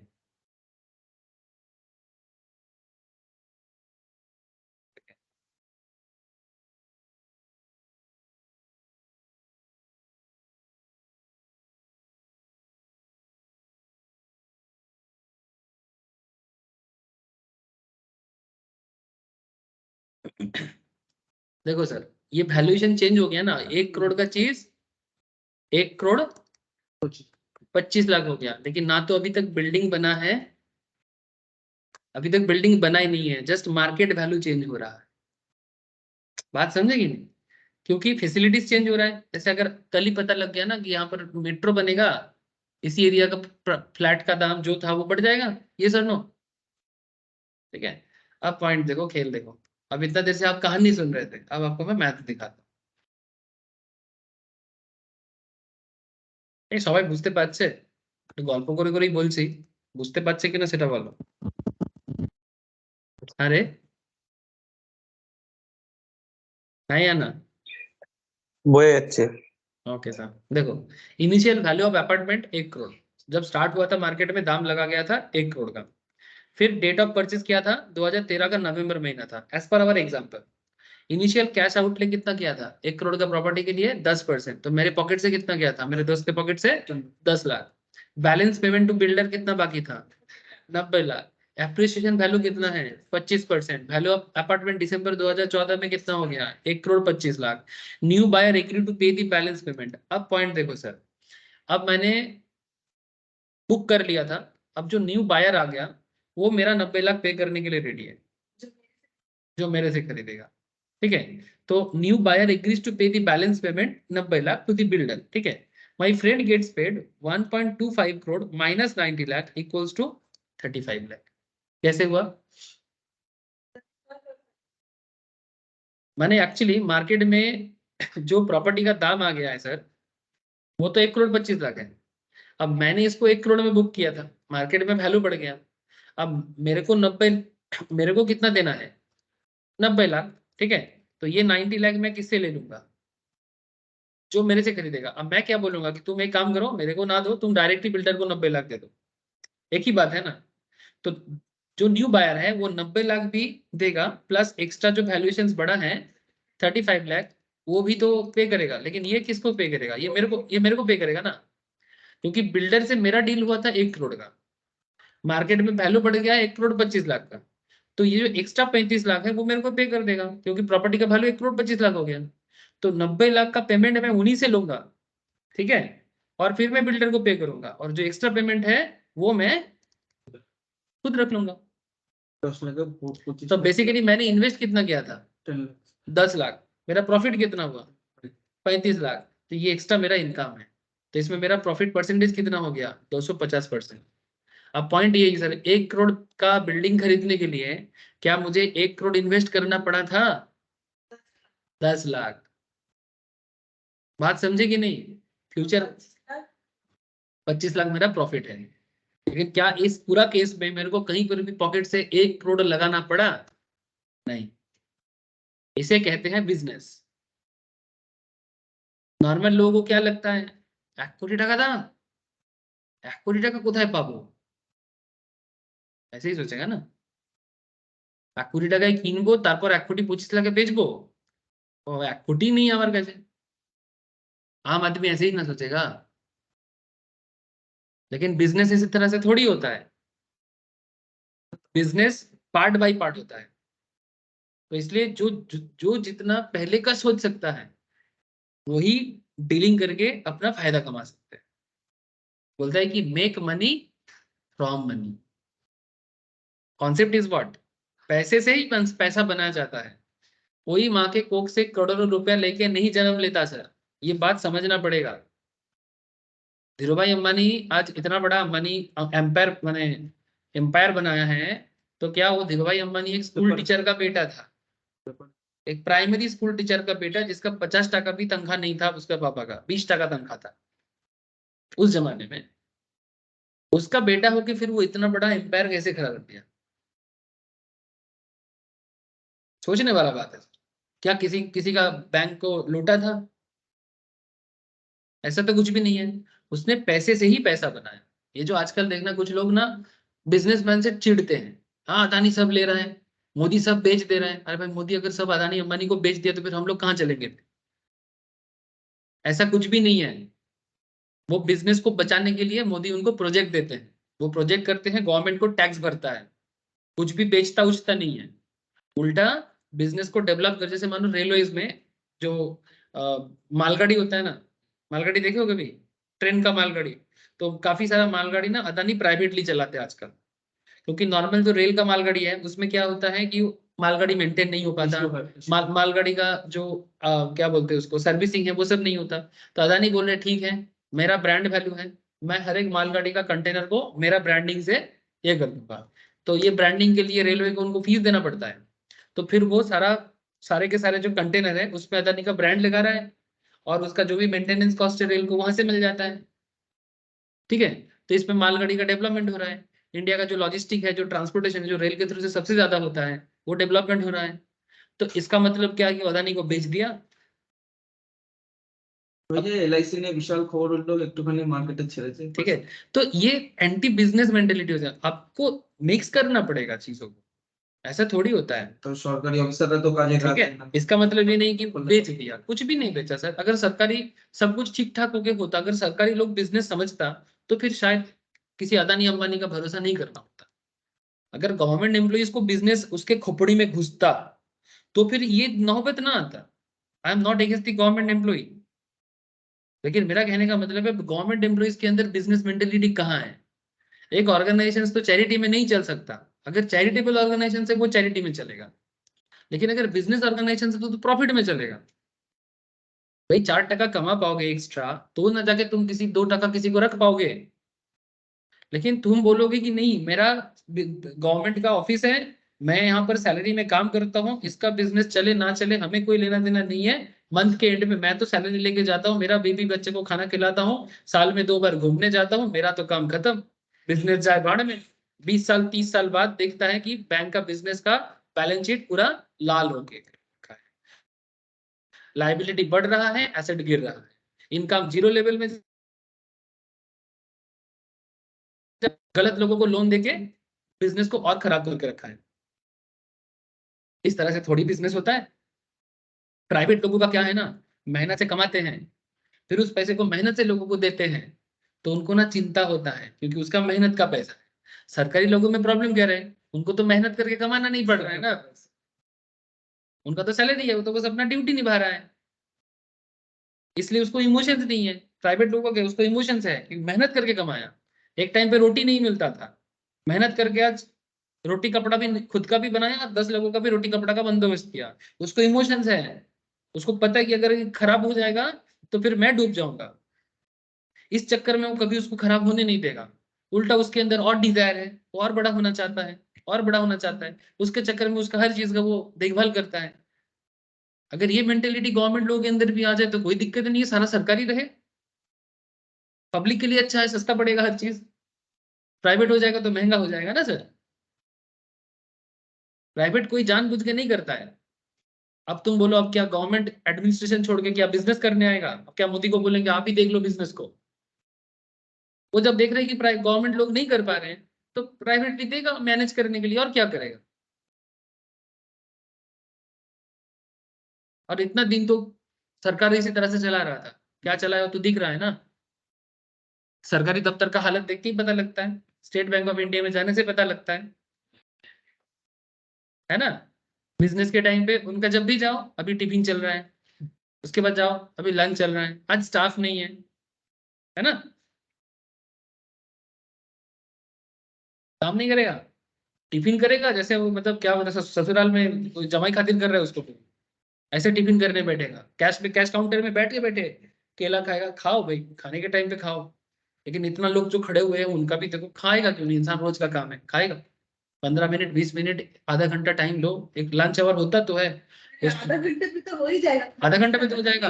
लोग 1 घंटा में लाइन में खड़े हैं, वो भाई साहब अपना चला रहे हैं, ठीक है, लाइन इधर पागल हो रहा है। नहीं नहीं, मैं देखा हूँ, इसलिए मैं बैंक जाना ही छोड़ दिया सारा चीजों में, इसी तकलीफ से। नहीं, मेरा एसबीआई में अकाउंट है, लेकिन मैं बैंक नहीं जाता। पैसा जमा करना होता है, हाँ, एटीएम में जाके जमा कर देता हूँ, मैं बैंक ही नहीं जाता। विथड्रॉल मेरा में तो ऐसा problem किया, 3-4 महीना उसके बाद हटा दिया। अच्छा अच्छा, आप लोग समझ गए सर। इस चीज को मुझे बताओ थोड़ा, किस तरह से ये रियल एस्टेट से पैसा कमाया गया। ठीक है सर, क्लियर है बातें, बोलो कि देवो, नंदन और एक, सभी को पूछ रहा हूँ, ये 250% क्लियर है ना? ठीक है, तो फ्यूचर मार्केट भी इसी तरह से चलता है एग्जैक्टली। ये फ्यूचर मार्केट है, एकदम कॉपी है, एकदम कॉपी बुक चीज है। अब इसमें क्या है, इसका भी एक एक्सपायरी कॉन्सेप्ट हो सकता है, हाँ, क्योंकि रियल एस्टेट है, थोड़ा लंबा टाइम का चलता है, लेकिन इसका इन्वेस्टमेंट भी तो काफी हाई है सर। अब तुमको सिमिलर टाइप में स्टॉक में सोचना है, क्या ये शेयर का ग्रोथ हो सकता है? हजारों रीजन आपको रोज बता रहा हूँ कि क्यों ग्रोथ हो सकता है। कल श्रीराम फाइनेंस बोला था, आज क्यों ग्रोथ हुआ। एचडीएफसी बैंक में अभी बोला हूँ, अब देखो आगे क्या होता है। पेटीएम में वो बोला था, 1 महीने से चिल्ला रहा हूँ कि पेटीएम बढ़ेगा बढ़ेगा, देखते देखते कहाँ चला गया। जो नहीं लिया वो पछता रहा है, 80 ऊपर चलेगा। 780 क्रॉस कर गया। मैं পেটিএম अपना কি এখনো নেওয়া যাবে? अब बोल रहा है पेटीएम की एकोनॉमी नहीं आ जाए, अभी राम भरोसे ले सकते हो सर, ले सकते हो। 590 में लीक बोले না थे। এটা বলুন না এইচডিএফসি এইচডিএফসি নেই, আরেকটু পড়লে এইচডিএফসি নেই। এখন এখন টাকা পেটিএম এ লাগাবার দরকার নেই। 590 में आप बोले थे ना पेटीएम। 590 में बोला था, 620 में बोला था, 630 तक भी बोला था। আমি 623 780, 1 महीना भी हुआ नहीं अभी तक। বছর হয়ে গেছে। अच्छा देखो, अब पॉइंट क्या है sir, my friend was able to participate in large transactions by paying only 10% of the transaction. And आप इजीली समझ पा रहे हो बात को। To enter into the transaction my friend had to pay 10% of the actual value, call it a contract value.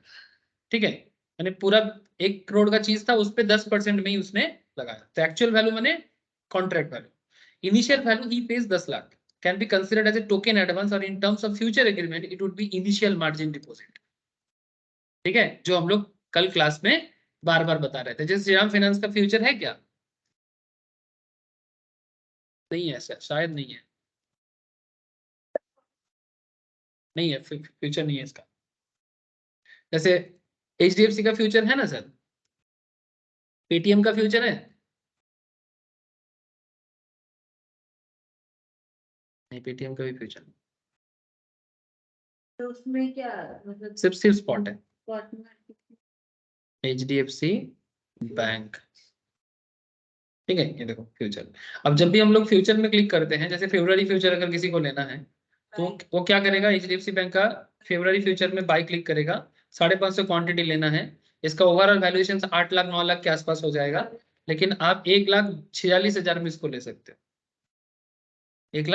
46,000 मैंने 1,46,000 টাকা বা 1,46,000 में तुम इसमें ट्रेड कर सकते हो। तो ये फ्यूचर कॉन्ट्रैक्ट का वही कॉन्सेप्ट है जो रियल एस्टेट वाले लोग करते हैं। तो कोई आउट ऑफ वर्ल्ड बात है सर? मैंने ऐसा कोई लग रहा है कि कोई आउट ऑफ वर्ल्ड चीजें हैं? सब डे टू डे बिजनेस की तरह ही है, बस ये एक स्टॉक मार्केट के अंदर होता है। ठीक है। अच्छा अच्छा, small change in asset value impact the return massively. अब एसेट का वैल्यू में हल्का सा चेंज होगा तो आपका रिटर्न में उसका इंपैक्ट पड़ेगा, प्रॉफिट या लॉस। ठीक है। जैसे हम लोग बैंगलोर वाला प्रॉपर्टी में देखा कि काफी क्या हुआ है, एप्रिसिएशन हुआ है। मैं आपको न्यू टाउन में बताता हूँ। न्यू टाउन भी हमारा कोलकाता का है ना, स्मार्ट सिटी है, ऐसे बहुत ब्यूटीफुल सिटी है। ठीक है। लेकिन न्यू टाउन का प्रॉब्लम क्या है कि नॉट लाइक बैंगलोर या मुंबई की तरह एप्रिसिएशन नहीं है। ज्यादा दूर जाने का जरूरत नहीं है, मैं आपको फैक्ट के साथ बताता हूँ। हल्दीराम चिनार पार्क है ना सर, चिनार पार्क से जो रास्ता टुवर्ड्स इको पार्क की तरफ जा रहा है वो वाला रास्ता पकड़ना, ज्यादा दूर नहीं जाना है। जहां पर देखना वो थोड़ा महंगा गाड़ी का शोरूम है, सिटी सेंटर क्रॉस करना है। सिटी सेंटर को क्रॉस करने के टाइम पे उसके थोड़ा सा बाद जाना, एक एस्ट्रा टावर बोल के कोई टावर है, डेकाथलन का शोरूम है, उसके आसपास में ही थोड़ा देखना। एक साइड में तुमको अंबुजा रियलिटी का एक ऑफिस मिलेगा, उसके आसपास में राइट साइड में देखना काफी बिल्डिंग कॉम्प्लेक्स बना हुआ है। वो एक्चुअली कमर्शियल हब के लिए वो न्यू टाउन का वो प्रॉपर्टी गवर्नमेंट देना चाहते हैं, वो सब सरकारी प्रॉपर्टी है। तो गवर्नमेंट ने बिल्डिंग तो बनाया, बन के 5 साल हो गया ऑलमोस्ट, लेकिन गवर्नमेंट को अभी भी उस प्रॉपर्टी को खरीदने वाला या उसमें ऑफिस बनाने वाला कोई नहीं मिल रहा है। तो गवर्नमेंट ने अभी बोला कि जो लोग बाहर से आते हैं उनको रहने के लिए वहां पर रेसिडेंशियल प्लॉट भी देगा 14,000 पर मंथ के रेंट पे। ठीक है। या 15,000 रेंट पे पर मंथ, या फिर पर डे बेसिस में भी रह सकता है। ठीक है, जो लोग जॉब करते हैं उनके लिए। और साथ में जो लोअर पोर्शन है, मैंने जो ग्राउंड फ्लोर या सेकंड फ्लोर है, फर्स्ट फ्लोर है, हाँ हाँ, रहने के लिए 14-15 हजार में। ठीक है। और जो लोग नीचे ऑफिस बनाएगा 30,000-35,000 में रेंट पे वो ऑफिस बना सकता है। ये आपको न्यू टाउन का जो गवर्नमेंट का साइट है उसके अंदर मिल जाएगा, हटको के साइड में। ठीक है। क्यों कम में दे रहा है? इसलिए कम में दे रहा है ना, क्योंकि कोई आ नहीं रहा है। नॉर्मली इतना देर में वो सब प्रोजेक्ट रहना ही नहीं चाहिए था। अगर ये बैंगलोर में होता तो शायद इतने देर में उस प्रॉपर्टी का वैल्यू इतना स्काई रॉकेटिंग हो जाता कि लोग खरीद ही नहीं पाता, नॉर्मल लोग। मैं आपको मजाक नहीं कर रहा हूँ, किसी को ऑफिस बनाना है, अगर किसी को खबर चाहिए, आप न्यू टाउन, ऐसे लोकेशन तो बढ़िया है ना। देखो अभी मेट्रो का प्रोजेक्ट भी बन जाएगा, आप हाटको के साइड में जाओ,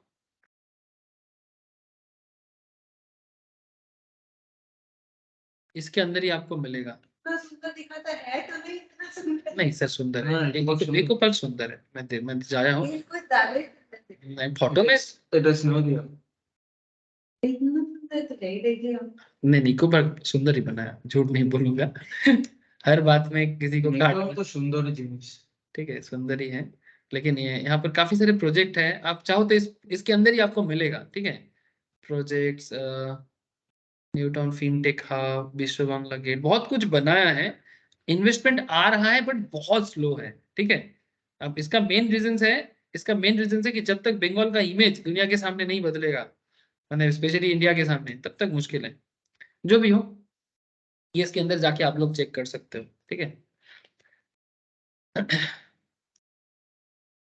अच्छा, अब बात ये सर कि हम लोग अब आपको क्या चीज पढ़ा रहे थे?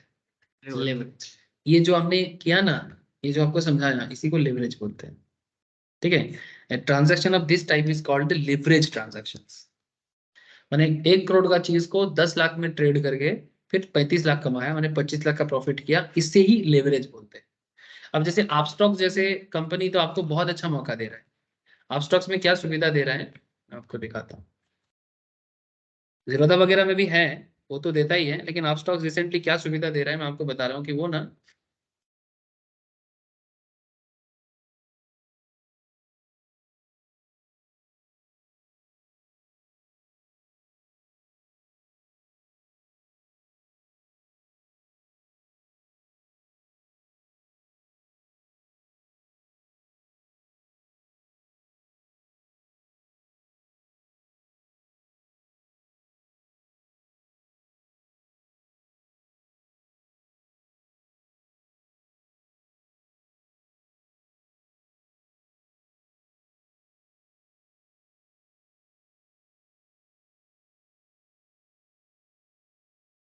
नहीं हुआ। স্যার আমারটা হ্যাঁ তো বল খুব বল। এইরকম অপশন গুলো দেখাচ্ছে না জানেন তো। আসবে আমি দেখে বলবো। দাঁড়া, তুই এখন বড় তাড়াহুড়ো করছিস, আমি দেখে নিয়ে আম, দেখে বলবো আমি। দাঁড়া।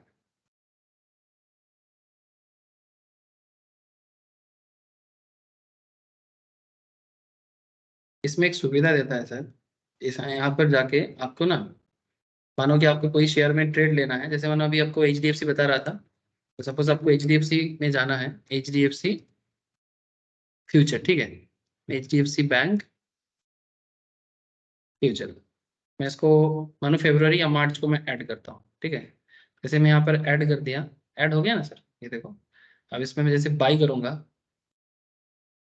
तो अच्छा मेरा फ्यूचर एक्टिवेट किया नहीं है, कोई बात नहीं, मैं आपको नॉर्मल में दिखा देता हूँ। एक्टिवेट करना पड़ता हाँ है। फ्यूचर एक्टिवेट करना पड़ता है, कैसे? वो यहाँ पर एक्टिविटी दिखा रहा है ना, बस प्रोसेस फॉलो करने से एक्टिवेट हो जाएगा, स्टेप स्टेप बाय स्टेप। चलो आपको नॉर्मल दिखा देता हूँ।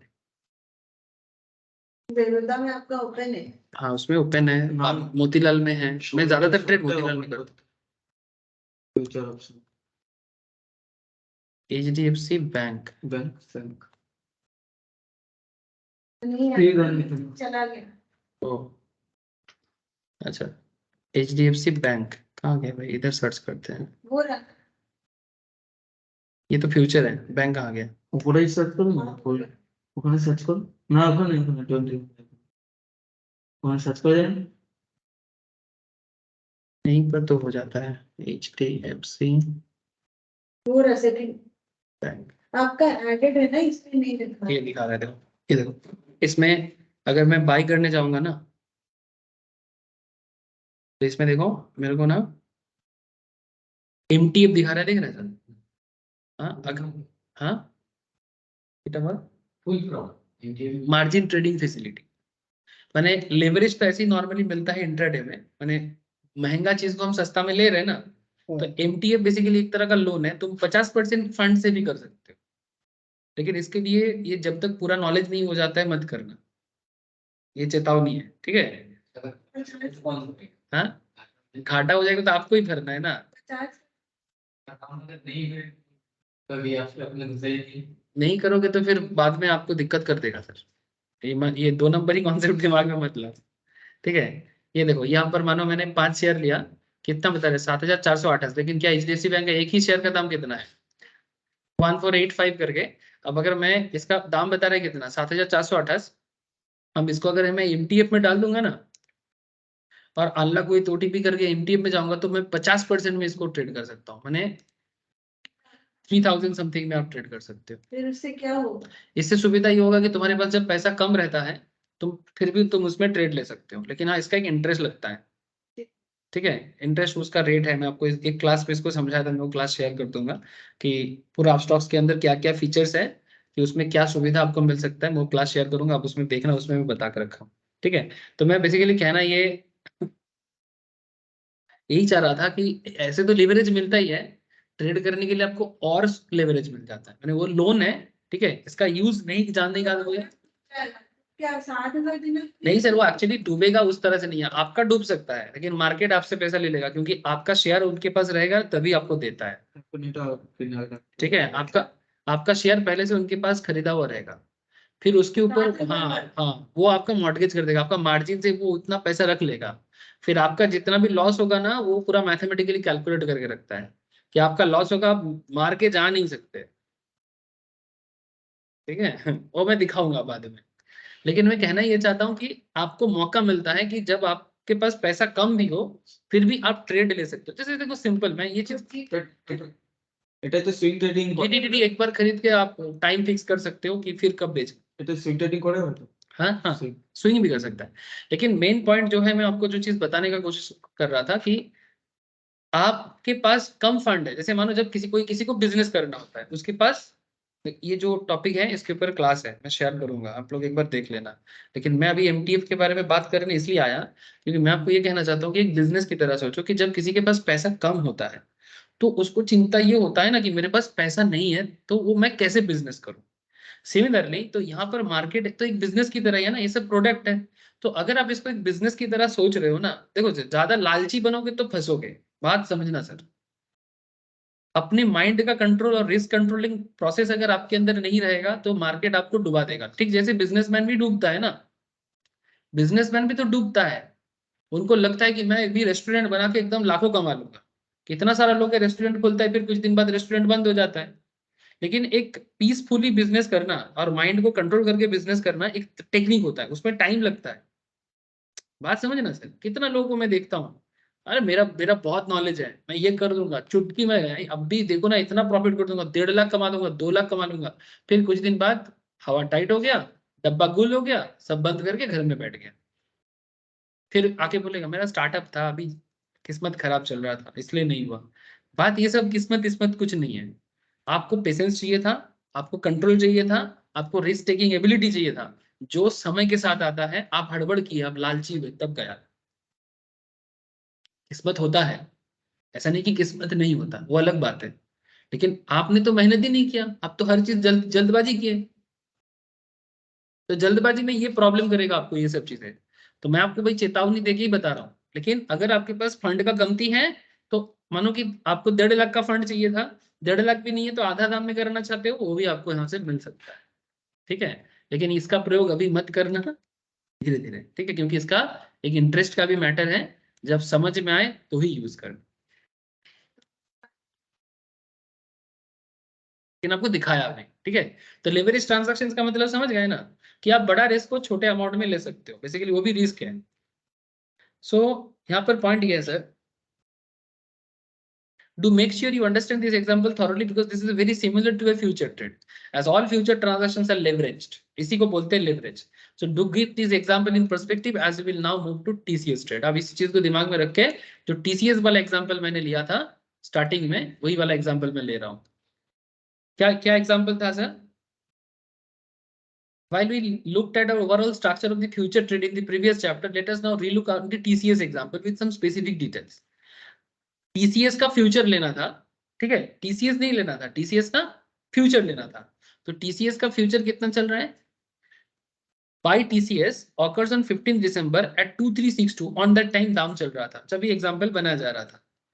Further we will assume the opportunity to square of these positions 23rd December। तो 15 दिसंबर से 23 दिसंबर का खेल है। बाकी आप 2014 हो कि 2024 वो मायने नहीं रखता, वो तो जब जो समय चल रहा है उस हिसाब से होगा। ठीक है ना, पॉइंट है कि 15 दिसंबर से ट्रेड ले आ, उस टाइम पे टीसीएस चल रहा था 2362 में, और 23 दिसंबर में इसका दाम चला गया 2519 में। अब आप बोलोगे सर कैसे गया? सर मैं आपको रोज कुछ ना कुछ एग्जांपल देता हूँ कैसे जाता है, आगे और भी देता रहूंगा कि कैसे कोई शेयर का दाम बढ़ता है और कैसे कोई शेयर का दाम गिरता है, ये आपको मैं हजारों एग्जांपल देता रहूंगा। So we will assume there is no difference between spot and future. अब हम लोग ये मान रहे हैं कि स्पॉट के साथ फ्यूचर का करंटली कोई डिफरेंस उस तरह से है नहीं। तो अंडरलाइन क्या है? टीसीएस का फ्यूचर है, लेकिन इसका अंडरलाइन क्या है? टीसीएस। माने बेसिकली जब वो बंदा रियल एस्टेट में ट्रेड कर रहा था, तो रियल एस्टेट ट्रेडिंग करने के टाइम पे उसका अंडरलाइन क्या था? किसके बेसिस में वो ट्रेड कर रहा था रियल एस्टेट में? नहीं सर, मैं बिल्डिंग का बात कर रहा हूँ। बैंगलोर का जो प्रॉपर्टी था, वो प्रॉपर्टी उसका अंडरलाइन था, प्रॉपर्टी के बेसिस में ही वो प्रॉपर्टी में ट्रेड कर रहा था। बात समझे कि नहीं? तो यहाँ पर हम लोग टीसीएस के फ्यूचर में ट्रेड कर रहे हैं, उसका बेस क्या है? टीसीएस। बात समझे कि नहीं? टीसीएस अलग है, टीसीएस का फ्यूचर अलग है। टीसीएस के फ्यूचर में ट्रेड कर रहे हैं, पर TCS is the underline asset. Directional view क्या है मेरा? कि टीसीएस बढ़ेगा। मैंने स्पॉट देखे होगा फ्यूचर को, स्पॉट को देख के फ्यूचर को समझे सर। स्पॉट अगर ग्रो करने का मतलब क्या बोलते हैं उसको, चांस है, तो फिर फ्यूचर भी ग्रो करेगा। ठीक है, और करता ही है सर। ठीक है, एक्शन क्या है आपका? बाय करना है। Capital available for the trade कितना है आपके पास? यहाँ पर एग्जांपल दिया है 1 लाख। ठीक है, आपके पास 1 लाख है, ट्रेड क्या करोगे? Short term. 15 दिसंबर से 23 दिसंबर का खेल है, तो शॉर्ट टर्म ही ना हुआ सर। ठीक है, 1 महीने के अंदर, 2 महीने के अंदर जो भी चीजें होते हैं, मैक्सिमम 3 महीने में जो भी चीजें, उसको शॉर्ट टर्म ट्रेडिंग कहते हैं। ठीक है, तो ये तो और शॉर्ट टर्म है। चलिए, आपका एक्सपेक्टेशन क्या है? कुछ दिन में स्टॉक बढ़ेगा। आपका खरीदा हुआ रेट क्या है? 15 दिसंबर। आपका बाई प्राइस क्या है? 2362 पर शेयर। लॉट होगा तो लॉट का साइज भी बता देगा। ठीक है, आपका सेल डेट क्या है? 23 दिसंबर।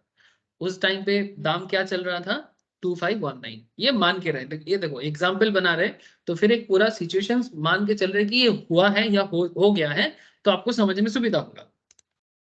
The point is that so with bullish view, आपका व्यू टीसीएस में बुलिश था, 1 लाख का आपके पास अवेलेबल कैपिटल है, आपके पास कितना पैसा है 1 लाख, आपका ऑप्शंस क्या है, buy TCS in the spot market, और option 2 buy TCS future from the derivative market.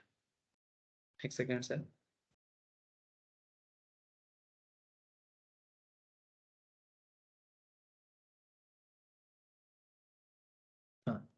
आपके पास दो ऑप्शन है, आपके पास 1 लाख रुपया है, उसी 1 लाख रुपए से आप टीसीएस को स्पॉट में खरीद सकते हो या फिर टीसीएस को फ्यूचर में खरीद सकते हो।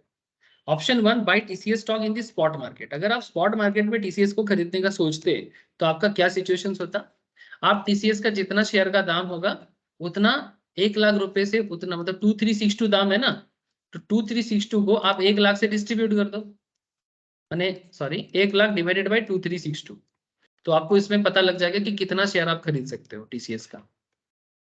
42 शेयर होगा सर, 42 शेयर होगा, ठीक है, बात समझे कि नहीं।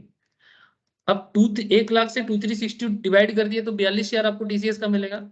अब मानो कि 23 दिसंबर को शेयर का दाम 2519 हो रहा है, तो आप 42 टका पर शेयर कमा रहे हो और आपका शेयर का दाम कितना हो गया 2519, तो 42 करके पर शेयर का, सॉरी 42 शेयर 2519 करके 1,05,798 टका होता है। तो आपने इन्वेस्ट किया था 1 लाख, आपका वैल्यूएशन बना है 1,05,798, ठीक है। तो इसमें 5,798 टका आपका क्या है सर, प्रॉफिट है, ठीक है, बात समझे कि नहीं। ना what is the point sir, sir इसमें आपने 9 दिन का 15 दिसंबर से 23 दिसंबर कितना टाइम पीरियड होता है, 8 to 9 डेज है ना। अच्छा आप मुझे बताओ 8 to 9 डेज में अगर आपने 5798 इतना आपने कमाया, ये जो दिखा है ना सर एकदम रिजनेबल है, ठीक है, कोई आउट ऑफ वर्ल्ड नहीं है। तो 5798 आपका इन्वेस्टमेंट था 1 लाख, तो आप मुझे इतना बताओ आपका परसेंटेज कितना हो जाएगा 5.79 या 5.8%, ठीक है। तो इतना परसेंटेज आपने इनकम किया, कितना दिन में किया 9 दिन में या 10 दिन में किया, तो 10 दिन में 5-6% इनकम करना क्या खराब है। लोग साल भर बैंक में पैसा रख के 6% नहीं कमा सकता, अब 10 दिन में 6% कमाया, क्या खराब कमाया। अगर एक महीने में आप 2 बार ऐसा कमा लेते हो तो भी एक महीने का 12% होता है, ऐसा अगर 12 महीने में आप 12% करके कमाते हो तो साल भर का 144% कमा सकते हो। यानी आपका फंड अगर 100 रुपये आपके पास था, 1 लाख रुपए आपके पास था, तो एक साल में पैसा सच में डबल से भी ज्यादा हो सकता है।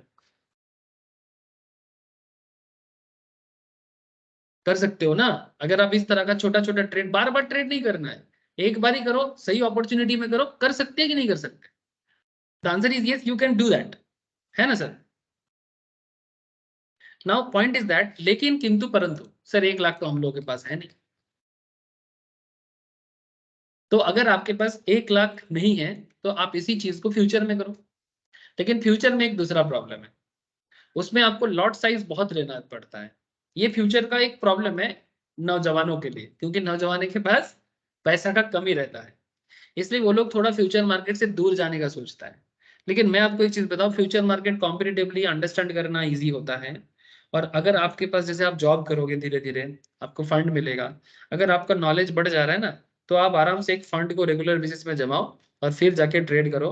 आप देखना साल में अगर आप किसी फंड में 1 लाख देखिए 1,25,000 भी कमा रहे हो ना सर, तो फिर क्या खराब कमा रहे हो, कौन सा बैंक आपको 25% रिटर्न देता है, आप समझे कि नहीं। तो रोज थोड़ा करके माथा खराब करने से भी तो अच्छा है कि एट ए टाइम जमा करके कॉन्फिडेंस में लगाएंगे। जैसे मैं आपको कॉन्फिडेंस कैसे आता है आपको धीरे धीरे समझ में आ जाएगा, तो आप उस कॉन्फिडेंस को यूज करके अपना फंड को ग्रो करो ना, कौन मना करता है। मैं फ्यूचर में बात करूँ, ऑप्शंस का अलग कॉन्सेप्ट चलता है माथा में, आप ऑप्शंस को थोड़ा दिमाग से बाहर रख, जब आएंगे तब बात करेंगे। लेकिन मैं सिर्फ आपको सिर्फ फ्यूचर ट्रेडिंग में क्या अपॉर्चुनिटी है वो बता रहा, अपॉर्चुनिटी है कि नहीं है सर, पूरा अपॉर्चुनिटी है।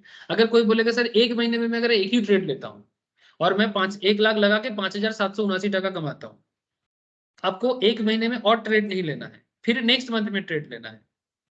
ऐसा करके अगर हर महीने आप 6% करके कमाओगे, फिर भी 12 महीने में 72% कमा सकते हो। आप मुझे बताओ कहां पर पैसा रख के आपका साल भर का 72% एक्स्ट्रा रिटर्न आता है?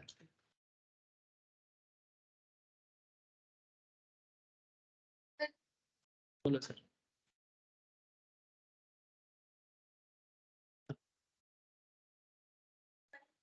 मार्जिन जितना जमा करोगे उसी से काट के आपका लॉस को एडजस्ट। ज्यादा तब का प्रॉब्लम होता है जब आप ज्यादा लोन लेते हो, उसका तब दिक्कत होता है। वो जो मैं आपको दिखा रहा था ना, MTF, margin trading facility, normal normal में आपका मार्जिन से ही पैसा नहीं जाएगा, नहीं जाएगा, कभी नहीं जाएगा। कैसे जाएगा? मैं क्योंकि वो अगर अगर कभी मार्केट इधर उधर हो जाता है, होता है, तो ऐसे सिचुएशंस में ब्रोकिंग फर्म आपको इन्फॉर्म करता है कि सर मार्केट सिचुएशन डिफरेंट जा रहा है, आपका मार्जिन अमाउंट बढ़ाना पड़ेगा। तो अगर आप नहीं बढ़ाते हो ना, तो आपका जो सेटलमेंट है वो लोग आपको नहीं करके देगा, तो फिर आपका जितना पैसा है वो पूरा का पूरा काट लेगा, वो नहीं देगा। इसीलिए आपको जो बोलेगा आपको करना चाहिए। हम्म? अगर आप सोचो कि नहीं, मैं वो बोल रहे हैं हम नहीं देंगे, तो फिर अल्टीमेटली आपका ही बाद में प्रॉब्लम होगा, आप मुश्किल में पड़ जाओगे, और वो लोग आपको नहीं लूट सकता। वो नॉर्मली केस में कई बार ब्रोकिंग प्लेटफॉर्म क्या करता है, वो लोग कई बार थोड़ा इमोशन लेस होके काम करता है। मैंने वो क्लाइंट जुगाड़ करके सिर्फ ट्रेडिंग करके ब्रोकर जनरेट करने के पीछे इतना माथा लगा देता है कि क्लाइंट को कैसे रिटेन करना है यही चीज भूल जाते हैं। ब्रोकिंग प्लेटफॉर्म कई बार ज्यादा ब्रोकरेज टारगेट के चक्कर में प्रॉब्लम करता है। तो उसमें जो बंदा नॉलेजेबल है ना, वो इनके झांसे में नहीं आता है। लेकिन अगर नॉलेज लैग है, तो ब्रोकरेज प्लेटफॉर्म में जो लोग हैं, जैसे आप ही लोग जैसे बाद में जाओगे तो आप ही तो काम करोगे, तो कई बार आप चाहोगे कि नहीं कि क्लाइंट का लॉस हो। लेकिन कई बार क्या होता है कि प्लेटफॉर्म में जो ब्रोकरेज में जो बड़े बड़े लोग बैठे हुए हैं, वो क्या बोलेगा, अरे भाई मारो मारो ऐसा करके बोलेगा। फिर आपको करना पड़ता है वो जॉब के नीड के हिसाब से, वो जॉब, क्योंकि ब्रोकरेज प्लेटफॉर्म चलता ही है ब्रोकरेज से। आप बाई करो, सेल करो, लॉस करो, लाभ करो, उनको लेना देना नहीं है। लेकिन हाँ, अगर आप लाभ करोगे तो आप 2 बार आओगे, 3 बार आओगे, 4 बार आओगे, 5 बार आओगे। लॉस करोगे तो शायद एक बार लॉस खाओगे, फिर लोभ करो, आपके पास बहुत इधर उधर का पैसा है, आप फिर से लगाओगे, फिर से लॉस होगा। लेकिन 4-5 बार लॉस कर जाओगे तो फिर आप मोड़ के नहीं देखोगे। मैंने शॉर्ट टर्म बिजनेस मेंटेलिटी से चलेगा तो फिर ब्रोकिंग प्लेटफॉर्म धीरे धीरे अपना मार्केट खो बैठता है। लेकिन अगर लॉन्ग टर्म मेंटेलिटी में चलेगा, कस्टमर रिटेंशन से चलेगा, तो बिजनेस समय लगता है पर वो बहुत दूर तक जाता है। अब ये देखो, मैं ब्रोकिंग प्लेटफॉर्म को क्या सजेस्ट कर सकता हूँ, ठीक है, क्योंकि वो अपना ही एक टैलेंट में चलता है। अब जब उनको दिक्कत होगा, वो अपना हिसाब से सुधरेगा। ठीक है, बहुत सारे ब्रोकिंग प्लेटफॉर्म हैं इस तरह से प्रॉब्लम क्रिएट करता है। लेकिन अब क्या बताऊं मैं आपको, देखो मैं टीचर हूं, मैं आपको हर चीज पॉजिटिव साइड नेगेटिव साइड दोनों बताऊंगा, बाकी आप लोग अपने हिसाब से देख लेना। मार्केट है, मार्केट में अलग अलग टाइप ऑफ बिजनेसमैन है कि नहीं है। वही कपड़ा बड़ा बाजार में जाओगे, आपको इतना मस्का लगा के बेच देगा, और वही कपड़ा तुम नॉर्मल मार्केट में जाओगे, जो सही दुकानदार होगा आपको ठीक ठाक दाम लगा के भी बेच देगा। ठीक है, कुछ लोग मस्का मार के ऐसे बेचते हैं, फिर आप बोलोगे "भाई, इतना ले लिया", फिर बाद में पछताते हैं कि भाई बहुत महंगा कर दिया, मस्का लगा लगा के, चाय पिला के, लस्सी पिला के महंगा कर दिया, करते हैं ना सर। ठीक है, फिर वही चीज अब तुम रिजनेबल रेट में अगर कहीं पर ले सकते हो तो ले लो। मार्केट है, अब मार्केट तो सबका है बस, है ना। अब इसमें इंडिविजुअल ट्रेडर अपने हिसाब से डील करता है। अच्छा, आपके पास ऑप्शन 2 बहुत बढ़िया था सर। ऑप्शन 2 क्या है? आप 125 का लॉट उस टाइम पे मिलता था, अभी तो लॉट साइज और ज्यादा कर दिया। तो 125 का लॉट 2362 में लेना है, टोटल वैल्यूएशन हो जाएगा 295 250। अभी TCS का लॉट देखना पड़ेगा सर, टाइप करने से दिखा देगा। TCS मार्च फ्यूचर 175 का 50 बढ़ा दिया। ठीक है, अभी TCS के शेयर का दाम भी ज्यादा चल रहा है ऐसे। कॉन्सेप्ट वही है, लेकिन कॉन्सेप्ट तो चेंज नहीं होगा ना, दाम का इधर उधर का कॉन्सेप्ट ही तो मार्केट के साथ साथ दाम कभी बढ़ता है कभी गिरता है, लेकिन कॉन्सेप्ट कभी नहीं बदलता। ठीक है, कॉन्सेप्ट वही है। आप बताओ ना, बिजनेस करने का जो कॉन्सेप्ट है, आज से 100 साल पहले बिजनेस करने का जो कॉन्सेप्ट था, और आज भी बिजनेस करने का जो कॉन्सेप्ट है, वो बदल गया क्या? सस्ता में खरीदो, महंगा में बेचो। अब तुम ज्यादा महंगा करोगे, कल कस्टमर आपसे छूट सकता है, मार्केट में कंपटीशन बढ़ जाएगा, आपको भी सुधर लेना चाहिए। आप अगर बोलोगे नहीं मैं अपना अहंकार लेके बैठा रहूंगा, ठीक है, मैं हमेशा हाई प्रॉफिट में ही बिजनेस करता हूँ, सस्ता में बिजनेस नहीं करता हूँ, आप देख लेना, फ्यूचर आपका अगर कुछ प्रॉब्लम होगा तो फिर आप देख लेना। बात समझे कि नहीं? नॉर्मली 14-15, हाँ ये नॉर्मल मतलब एक स्टैंडर्ड है ये मार्जिन। हाँ 14-15 ये स्टैंडर्ड है इसका। तो 2,95,250 आपने क्या किया सर, जमा किए। 14% मार्जिन एक स्टैंडर्ड है, कभी कभी चेंज होता है, हमेशा 14 होगा ऐसा जरूरी नहीं है। ये डिपेंड करता है स्टॉक के वोलेटिलिटी पे। अगर स्टॉक बहुत हाईली वोलेटाइल है ना तो मार्जिन अमाउंट ज्यादा लगता है। जैसे मैं आपको एग्जांपल दिखाता हूँ, यहाँ टीसीएस का टोटल वैल्यूएशन कितना है देखो, 175 इंटू 3984 कितना होता है टोटल? कैलकुलेटर सामने रखना है सर हमेशा। 6,97,200. 697,200 टोटल नाम कितना है, लग कितना रहा है? 1,22,998 है ना। तो 1,22,998 डिवाइडेड बाई 697,200 करो, कितना परसेंटेज आपको पता लग जाएगा?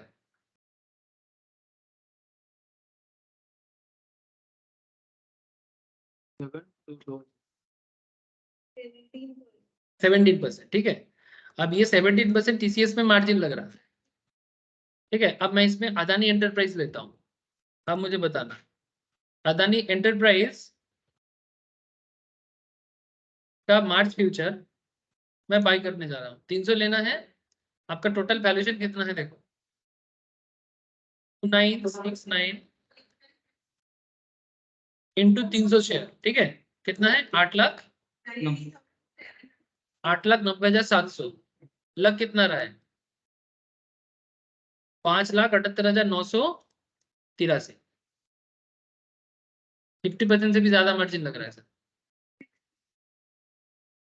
क्योंकि अदानी बहुत ज्यादा वोलेटाइल स्टॉक है। इसमें अप डाउन बहुत ज्यादा होता है, जबकि अलग अलग हो सकता है। Standard 14 to 15 16 standard. हाँ ज्यादा इसलिए है क्योंकि अदानी जब गिरता है ना तो भयंकर गिरता है, और जब बढ़ता है तो भयंकर बढ़ता है, इसलिए इसका मार्जिन भी ज्यादा होता है। आपको दोनों केस इसलिए दिखाया। हाँ महंगा नहीं सर, वोलेटिलिटी माने बहुत ज्यादा अप डाउन होता है। अदानी का स्टॉक को लेके मार्केट में पॉलिटिक्स भी बहुत है, और इसको शेयर के लेके बीच में थोड़ा सेबी रेगुलेशन। हाँ ऑब्वियसली, इसीलिए क्योंकि वोलेटिलिटी ज्यादा है। अगर नॉलेज कम है या रिस्क एबिलिटी कम है तो जाना नहीं चाहिए। मार्केट में सबका है बॉस, माने क्यों? मार्केट में अलग अलग टाइप ऑफ रिस्क होते हैं। आप अगर वो रिस्क झेल सकते हो तो रिस्क झेलो, नहीं तो आप जो सेफ है उसी में चलो। ज्यादा लालची नहीं होना है, अपने आप को सोचना है। विराट कोहली रोहित शर्मा नहीं बन सकता, तो विराट कोहली कभी कोशिश भी नहीं करेगा रोहित शर्मा के जैसा। रोहित शर्मा एक ओवर में 5 छक्का 6 छक्का लगाने का एबिलिटी रखता है। विराट कोहली को पता है मैं मेरे अंदर वो एबिलिटी नहीं है, वो कोशिश नहीं करेगा। जरूरत अलग चीज होता है, मैच जीतना है वो अलग बात है, लेकिन नॉर्मल एटीट्यूड में विराट कोहली कभी भी रोहित शर्मा नहीं बन सकता, और रोहित को भी पता है वो विराट कोहली नहीं बन सकता। तो सब कोई अपने अपने एबिलिटी पे खेलता है। रन दोनों बनाता है, पैसा दोनों कमाता है, लेकिन सबका अपना अपना एबिलिटी। बात समझ में आ रहा है सर? तो ये होता है सर सिस्टम। अब नेक्स्ट दिन आपको थोड़ा लॉट साइज कैसे ट्रेड करना है, ऐसे मैं बहुत सारा चीज दिखा भी दिया, बट फिर भी मुझे थोड़ा सा पढ़ाने के टाइम पे बोलना पड़ता है। मैं आपको और थोड़ा सा ऑर्गेनाइज्ड होके बताऊंगा, और फिर आपको मैं लेवरेज कैलकुलेशन सिखाऊंगा, ठीक है। नेक्स्ट ये क्लास, हाँ ट्यूसडे और वेडनेसडे बेसिक्स होगा। हाँ बेसिक्स 2 दिन कराऊंगा, कुछ दिन तक, 2 दिन, क्योंकि थोड़ा सा वो कैंडल्स वगैरह बताना है बहुत सारे को, तो इसलिए थोड़ा सा वहां पर मैं 2 दिन दूंगा। ठीक है सर, आज इतना ही है। सबाई बुझते पाরছে तो? হ্যাঁ স্যার। হ্যাঁ স্যার। ओके, अरित, देवो, जयब्रत, पूर्वा, नंदन। ठीक है सर, बाय। नेक्स्ट वीक मिलेंगे बाय फिर। सर। और जिन लोगों का सैटरडे बाय। को करेंसी है, सैटरडे करेंसी क्लास में मिलेंगे। Bye sir.